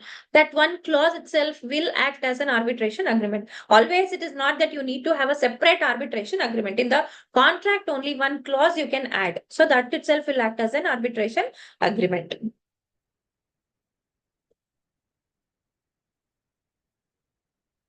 Okay, the last question we will see, that is Rajendra Singh. He's aged 56 years. Okay, now he's 56. He was appointed on 1st of July 2018 as Information Commissioner by the central government. So for a period of 5 years. So this is related to, first immediately you should come to know that it is related to RTI. Then on 1st July 2020, so 18, he was appointed as Information Commissioner, and in 2020, he was promoted as Chief Information Commissioner for 5 years. Now, discuss the validity of the appointment as Chief Information Commissioner under the Right to Information Act. So, there is, related to Chief Information Commissioner and other Information Commissioner, there is a provisions which is given in RTI Act. So by understanding the provisions, you have to answer this question. What discuss about the validity when he will retire? Okay, actually it is the 5 years time. So we will see this.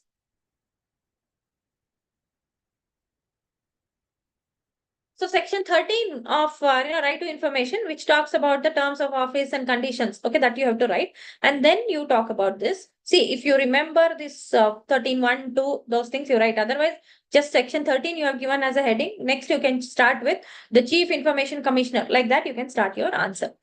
If you remember, definitely you write. Otherwise, it's okay. Okay, so the Chief Information Commissioner shall hold office for such term as may be prescribed by the central government, and he shall not be eligible. See, Chief Information Commissioner is not eligible for reappointment. That you have to write. However, no Chief Information Commissioner shall hold office as such after he attains the age of 65. So he is 56 now. So maximum age is 65. Then, according to 13.2, every information commissioner, that was about Chief Information Commissioner, this is other information commissioner, shall hold office for such term, again, as may be prescribed by central government, or till he attains the age of 65, whichever is earlier, and he shall not be again eligible for reappointment as information commissioner. So there is no eligibility for reappointment. So next, provided that every information commissioner shall, on vacating his office, shall be eligible for his appointment as a Chief Information Commissioner. So from Information Commissioner, you can be appointed as Chief Information Commissioner. But as an Information Commissioner, if you have served 5 years, means again as an Information Commissioner, reappointment is not possible. Okay, you're not eligible for reappointment. So further, it states, so all these things you have to explain, and then relating to the situation given, so this person will be retiring on such and such a day. So like that you have to explain. So provided further that where Information Commissioner is appointed as a Chief Information Commissioner, his term of office shall not be more than 5 years in aggregate as the Information Commissioner and the Chief Information Commissioner. So when you are holding the office as an Information Commissioner, if you are promoted as Chief Information Commissioner, maximum should be 5 years. So I'm sorry, just for giving the example, I told after you served 5 years and then you are appointed as a Chief Information Commissioner, but the maximum time period is like for 4 years you have served as the Information Commissioner.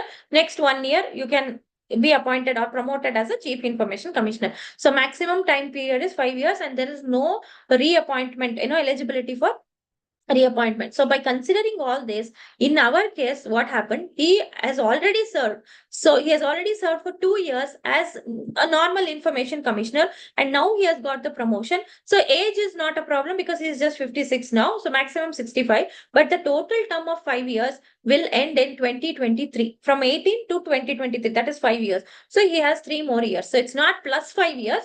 It is total 5 years. So in the given situation, Rajendra Singh was appointed as Information Commissioner from July 1st, 2018, and he is promoted on 1st of July 2020 as a Chief Information Commissioner. Therefore, although Rajendra Singh can be validly appointed as Chief Information Commissioner, but he cannot hold office after 30th June 23 because his term of office shall not be more than 5 years. So in total, it should not be more than 5 years. That means you are eligible for you are eligible to be appointed or promoted as a Chief of Information Commissioner, and reappointment or serving for more than 5 years is not allowed. So that is why. So it should be maximum 30th of June, you should retire. So next we will go to question number 5.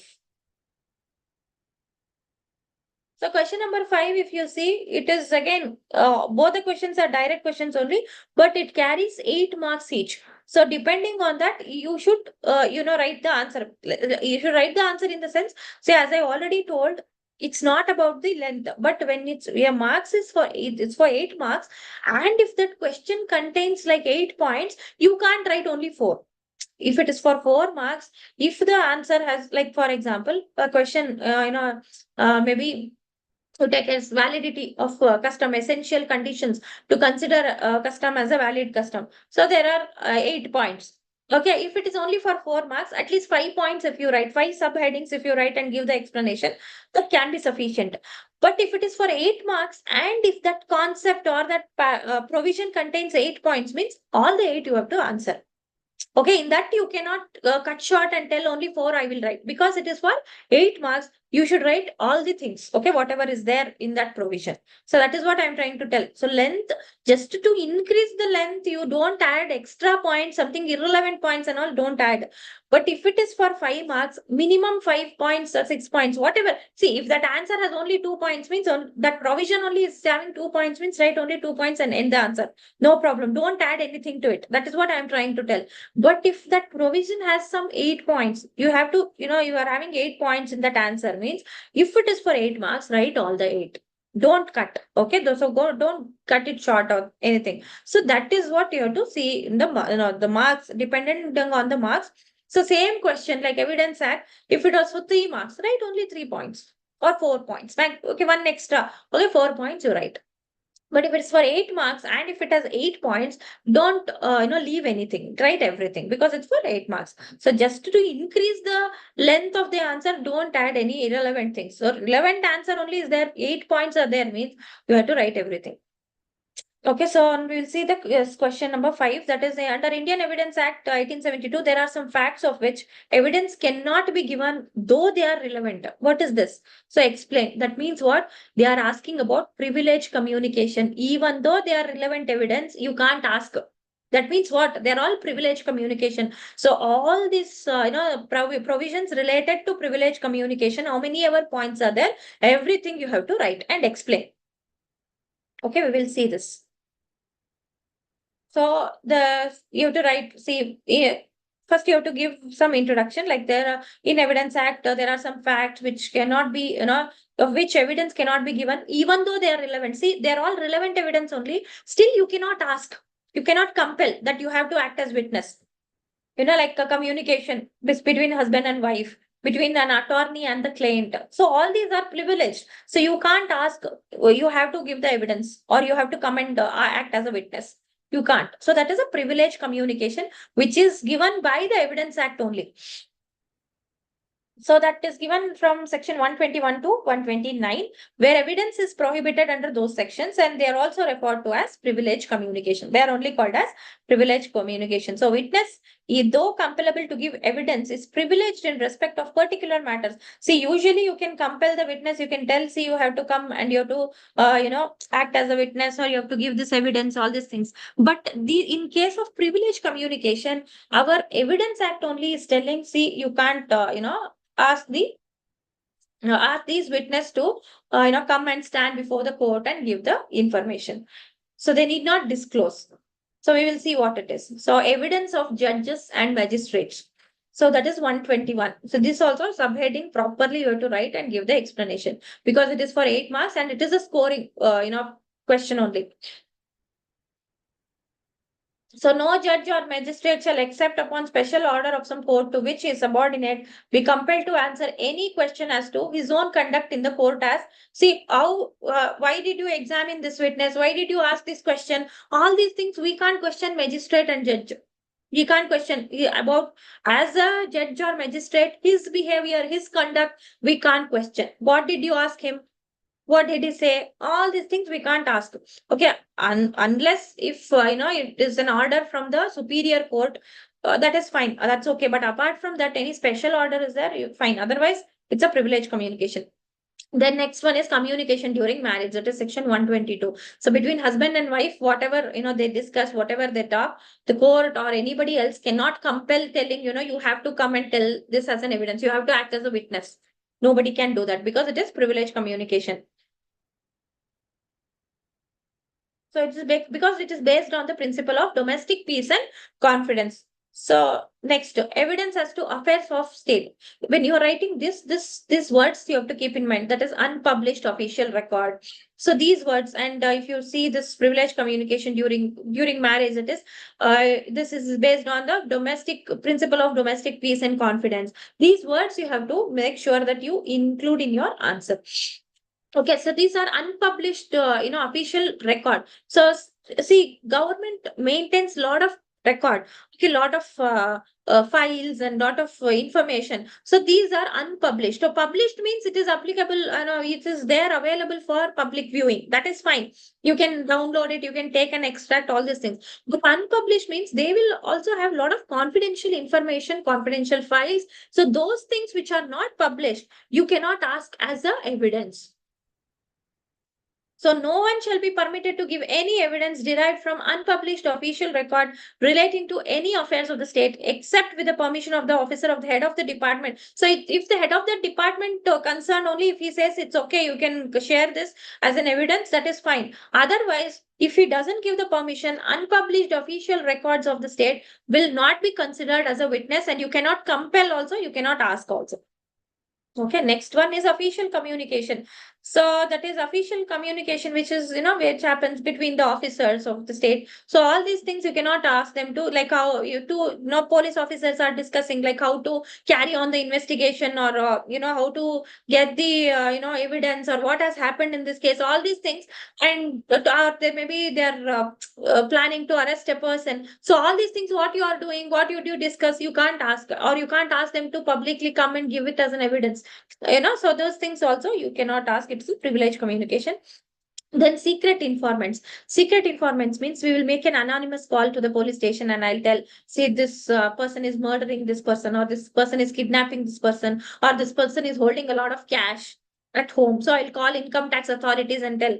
So this I will tell. See, otherwise it will be like, if you inform who has told this, no, it's a threat to my life only. So please don't tell my name. So that is okay. Secret informants, so police officer or magistrate, they will not disclose. So all these are, considered as privileged communication.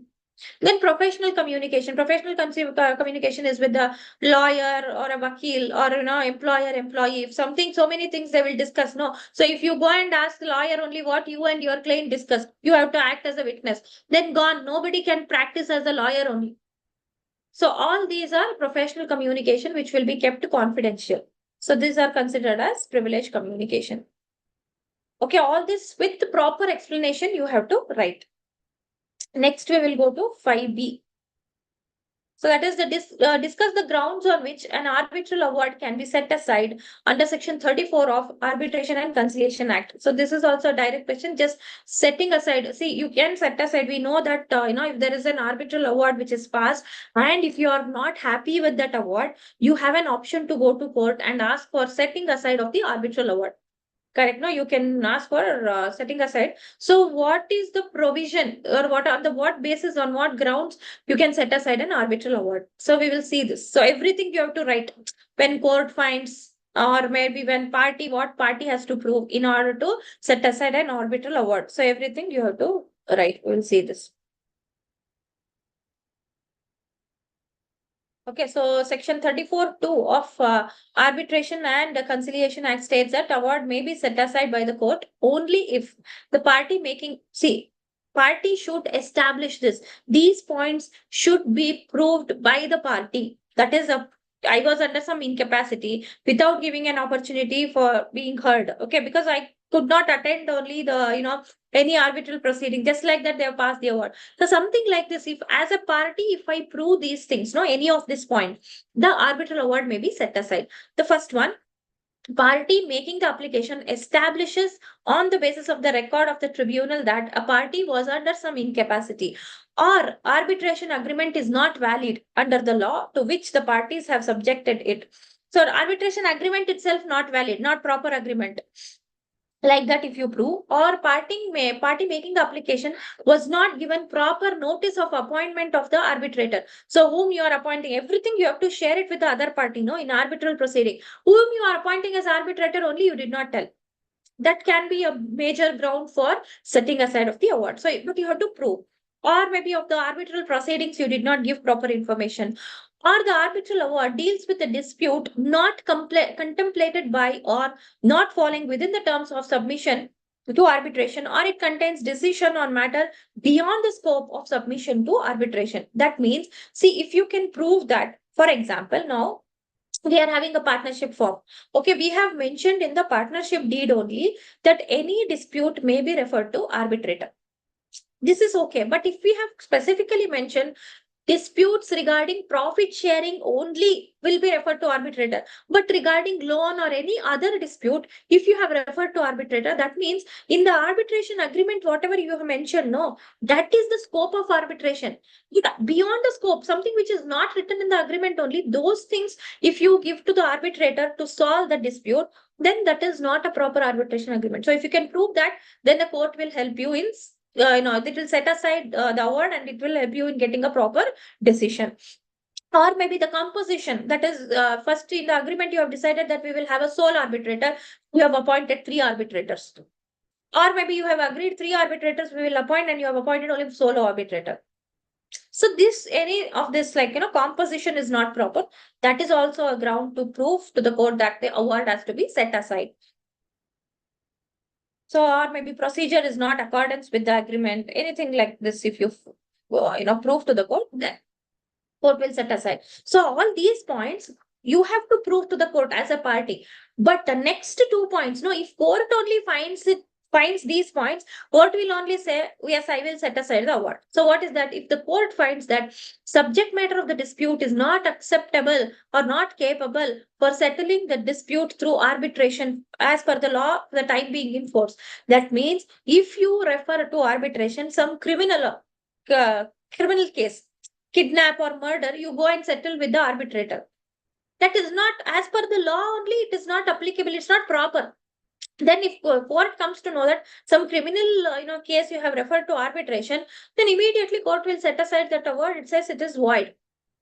Or it can be that arbitral award is in conflict with the public policy of India, against the rules and regulations or of the government. Or it can be like, when the confidentiality is not maintained. So that is against the public policy of India. So if that is, against the public policy or in conflict with the public policy of India, or maybe it is not capable of settlement through arbitration, if court only finds out that, then court will not ask for any proof from your side. Court will only set aside the award. So explanation, this at least explanation 2, if you don't write also okay, but at least explanation 1 to explain what is public policy in conflict with public policy of India, this explanation you have to give, you have to write. Okay, for avoidance of any doubt, it is clarified that what is again in conflict with the public policy of India. That is, the making of the award was induced by fraud or corruption. You have got the award through fraud or corruption, or maybe you have violated 75 or 81. So that is confidentiality and all those things. Or it is it is in contravention with fundamental policy of Indian law. That is, it is against the rules and regulations made by the parliament or the state government, or it is it's in conflict with the basic morality or basic notion of morality or justice. Then explanation 2 talks about patent illegality. That is the application of law. The core understanding of the law and application of law itself is wrong. So in these situations, if court only finds out that that is considered as against the public policy or in conflict with the public policy, and court will set aside the award. So these things you have to write. Then we will go to question 6. Again, in question 6, this is the last question where you have again a choice. 6, you can write all from 6, or 6A, you can write all. So first we will see this. First one, 6A, in question 6A, that is answer the following with the help of legal provision of Indian Registration Act. See, by keeping in mind Registration Act, two situations are given. You have to give the answer. So we will see this first one. On 20th of January 23, Anil made a will in favor of his nephew Ronak. Okay, he has written a will. Anil submits the documents for registration on 25th of July. Will Anil be successful? See, usually will means we have the time limit like 4 months or extended a period of 8 months. All these things are there. So keeping in mind that, they have given 20th January and 25th July. So will Anil succeed? The moment you see the word will, you have to tell there is no time limit for registration of will. Okay, so that you have to immediately, it should strike to your mind. Then next one, Nandita leased her premises to Sohan for a period of 8 months. Is registration of lease deed compulsory? See, anywhere when lease deed registration is compulsory is when the period exceeds 1 year. So up to 1 year, the registration is not compulsory. It is only for 8 months. So it's not compulsory. So final answer we understood. So how to write? We will see this.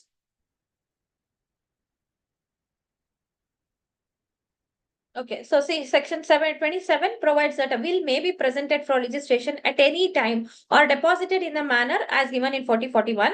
So registration of will is optional. So that is one thing. Under section 18, if you see, registration is optional. Therefore, in the given case, if in the given case of will, it's optional and Anil can get it registered anytime. So he can present on 25th of July. So there is no problem.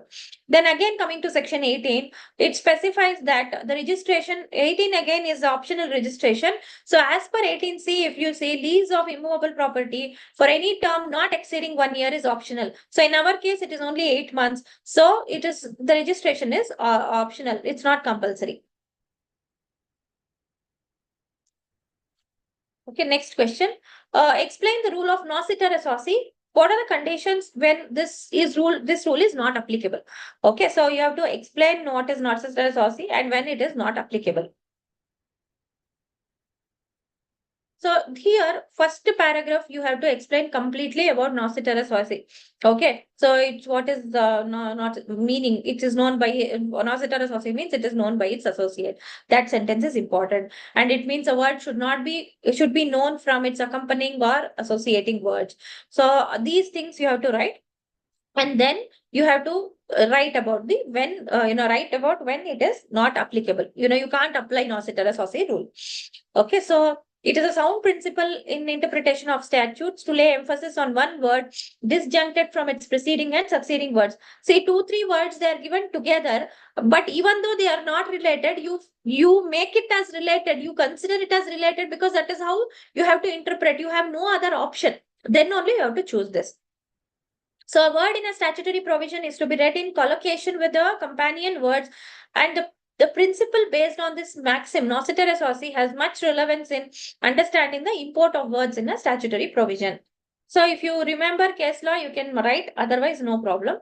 So the rule states that where 2 or more words are susceptible of analogous meaning, they are coupled together. See, actually, if you see, they don't, they're not related to each other. Those words are not related to each other, but they are given together in such a manner that you have to make it, or you have to consider it as, related to each other. It is an extension of agisdum generis. So you have to consider as it is related, and you have to give the judgment. So they have to be understood in a cognate sense because you have no other option. It is only where the intention of the legislature in associating wider words with words of narrower significance is doubtful that the present rule of construction can be usefully applied. So same words can bear the same meaning in same statute. So this rule will not apply under these circumstances. When context excluded that principle, when you read the context, when you understand the statute, you understand that no, this principle cannot be applied. Then you don't apply that.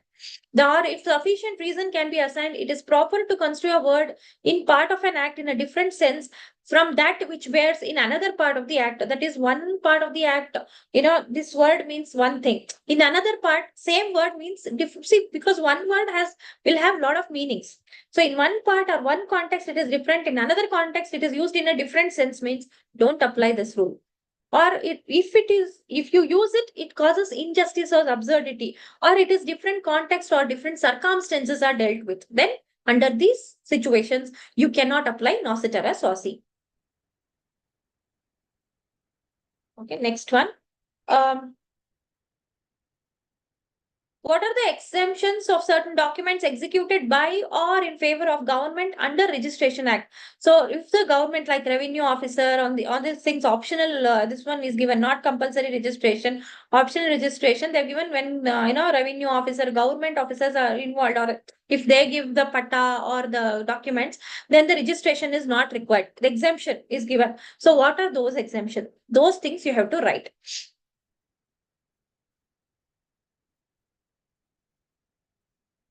See, so according to Registration Act, the following are the exemption. What is that? First one, documents reissued, received, attested by any officer engaged in making settlement or revision of settlement of land revenue, which forms part of the records. Okay, then documents and maps issued and received, authenticated by officer engaged on behalf of the government in making, revising the survey of any land which form part of the record of the survey. Then documents which under which any law for the time being in force are filed periodically with the revenue officers by patwaris or other officers. So those doesn't require registration. Then sanad, inam or title deeds and other documents purporting to be an evidence or a grant or assignment by the government of land or any interest in the land doesn't require registration. These five are important. Okay, you have to write it as it is. Notice given under section 74 or 76 of Bombay Land Revenue Code or 1879 of relinquishment of occupancy by occupants. So that doesn't require any registration.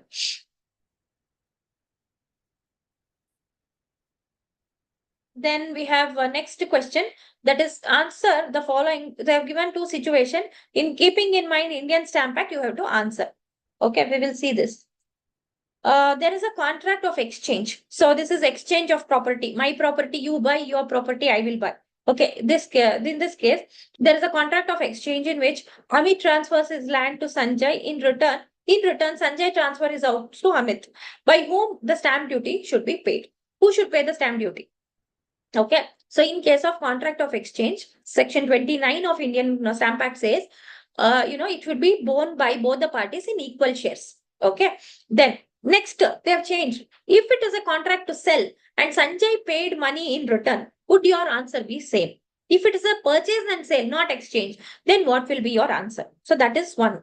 Next, three brothers, that is A, B, C, are joint owners of the land. Together they have bought the land and they divide this land in the ratio of 1:1:2 through a mutual agreement, by whom the stamp duty will be paid. So usually when there is a joint owner of the land and whatever in the ratio they share the land, no, in the same ratio they have to pay the stamp duty also. Okay, 1/4 A will pay, Y will pay, 1/4 B will pay, and 2/4 then C will pay. So it's like that, 50% C will pay. So we'll see the answer. So section 29, you have to write, that is Indian Stamp Act deals with the persons responsible for repayment of stamp duty. See, again, it is not a compulsory or mandatory thing. Like if you have the agreement and if you decide that, both of us will pay or only that person will pay, that's fine, because the government needs the revenue. Okay, but if in the absence of any agreement to the contrary, this is what you have to follow. So the expense of providing proper stamp shall be borne in the case of an instrument of exchange, including swap, by the parties in equal shares. Okay, therefore, in the first situation, expense of duty will be borne by both Amit and Sanjay equally. And if it is, according to 29F of the Act, in case of certificate of sale of expense of providing the stamp duty, it shall be borne by the purchaser. So, not seller, it will be borne by the purchaser. So therefore, in the second situation where Sanjay pays money in return, then the expense of duty will be paid by the Sanjay. So if he is purchasing, then he will only pay in case of purchase and sale. Then The second situation is in case of an instrument of partition, proper duty shall be borne by the parties in proportion to their respective shares. So that section 29G only says in respective shares. So when the partition is made in execution of an order, or if a partition is made by execution of an order passed by revenue authority or an arbitrator, in such proportion as authority or the court or the arbitrator directs. So in whatever proportion you get the property, same proportion you will pay. So your proportion, for your proportion, that share you will pay the stamp duty. If total stamp duty is 1 crore rupees, 25%, 25 lakhs will be paid by A, 25 lakhs will be paid by B, and C will pay 50 lakhs. So it's like that. So in the given situation, as the property is partitioned by mutual agreement in the ratio of 1:1:2 between A, B, C, the expense of stamp duty will be borne by A, B, and C in the ratio of 1:1:2 only.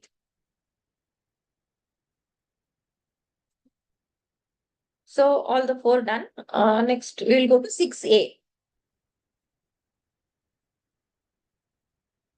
Okay. So, under the Limitation Act 1963, the period of limitation starts only after the fraud or mistake is discovered. So, discovered by the affected party. So, if, I did not know because of fraud, I did not know anything about the limitation period. Because of wrong information given by you, I did not understand about limitation period. And now I came to know that it was a fraud. And now I want to file a case, but the limitation period is getting over. What to do? Will I get an extension? So that question they are asking. So you have to comment on that. You have to write those provisions. So we will see the answer. See, where a suit or application is based upon fraud or mistake of the defendant or respondent or his agent, or in any case mentioned in 17, the section 17, the period of limitation shall not begin. See, it will not start only until the plaintiff or applicant has discovered the fraud or mistake, or could with reasonable diligence could have discovered it, or in case of a concealed document, until the plaintiff or applicant first had the means of producing the concealed document or compelling its production. That means until and unless you come to know about the fraud, if you can prove that there was a fraud or mistake, you did not know, because of that you were unable to file within the limitation period, then the limitation, you get extension, and limitation period will start only once you discover that fraud. Then 17.2 says, when a judgment debtor by fraud, see, judgment debtor by fraud or force prevented execution of a decree or order within the period of limitation, then the court will extend the period for execution. See, for execution of decree, I have lost the case. Okay, by fraud, I have prevented you from by giving all wrong information. I have prevented you from executing the decree. If you can prove that, then court will give you extended period of time and it will execute the decree now. So the court may extend the period of execution of decree or order on the application of judgment creditor. Such application shall be made within 1 year from the date of discovery of fraud or cessation of force. So from the date when you discover the fraud or cessation of force, you have 1 year time. So you get the extra limitation period. So that you have to write. Then discuss the inherent powers of court under section 482 of CRPC. So you have to write about the inherent powers. So first thing what you have to write is you have to explain what is inherent power, and then you have to write the points where you have to tell inherent power should be used only when it is necessary. When any other specific provision or anything is available, no, you have to use that only, not inherent power. Just because you are having power, you cannot use it. So just to achieve justice, if no provision, no specific law, nothing is available to achieve justice, whatever needs to be done, that decision you have to take. You have to invoke the inherent powers and then give the decision. So these things you have to include in the answer. So first we will see what first paragraph says.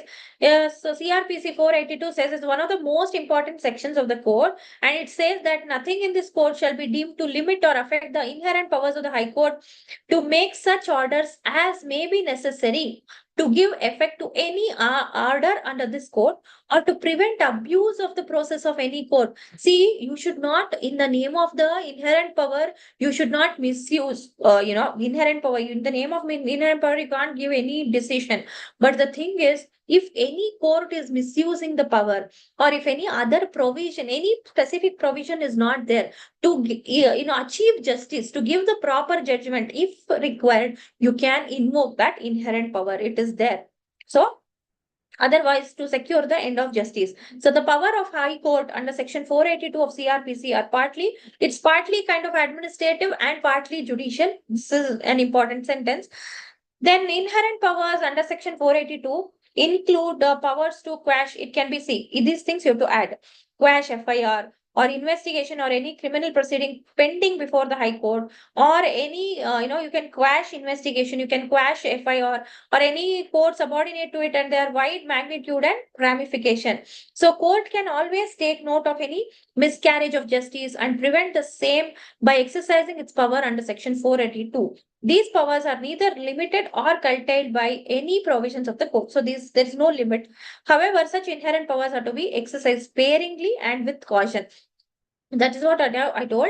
Just because you have inherent powers at every time, you can't keep on using it, but it has to be used with a great caution. Okay, this is a kind of introduction you have written about the inherent powers. Now you take this Madhulimai versus State of Maharashtra case, which is where Supreme Court has given some guidelines regarding the use of inherent powers. So first one is power not to be restored to if there is a specific provision in the code or redress of grievance for the redress of grievance of the aggrieved party. See, if there is specific provision, if there is a specific solution available, then use that only. Don't use inherent power. Then it should be used very sparingly. It should be exercised very sparingly to prevent the abuse of the process of any court or to achieve justice. That's all. If no other option is available to achieve justice or to prevent misuse of any other subordinate court, you have to use this inherent power, but not always. Then it should not be exercised as against the express bar of the law engrafted in any other provision of the code. That means something which code says, no, you should not do this. In the name of the inherent power, you can't do it. You can't go against any law or any provision of the code. So in the name of inherent power, you can't go against any law. So that you have to keep in mind. So then it is well settled that inherent power under 482 can be exercised only when there is no other remedy available to the litigant, and where a specific remedy is not, and not a specific remedy is say in any law or code, no specific provision is there, no specific remedy is there. But in order to give justice, you have to invoke that inherent power, and you have to use it cautiously, and then you can give the judgment. Otherwise, if any specific provision is there, you have to use that only and not the inherent power. So if an effective alternative remedy is available, then High Court should not exercise the inherent power. Then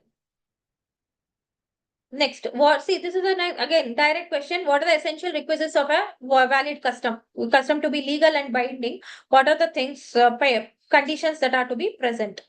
So first one is immemorial. So all these points you have to write: immemorial or antiquity, then certainty, reasonableness. See, so again here also subheading is very, very important.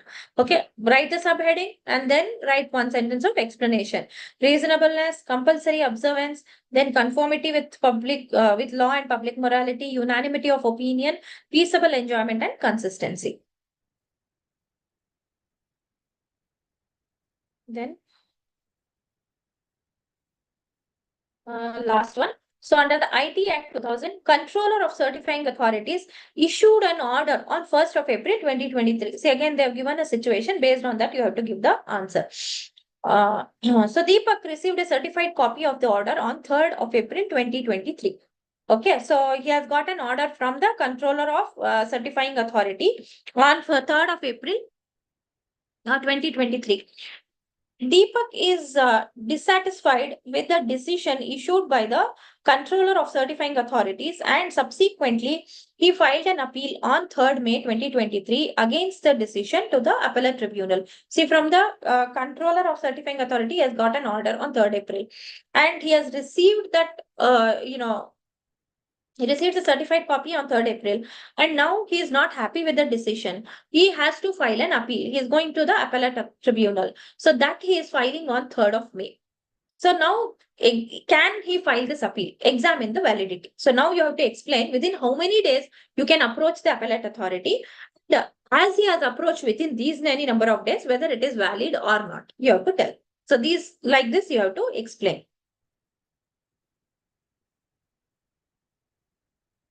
Okay, so section 57 of IT Act provides that any person aggrieved by the order of the controller of certifying authority or of the adjudicator, from the adjudicator or controller of certifying authority, you can go on an appeal within 45 days. To the appellate tribunal, you can approach within 45 days.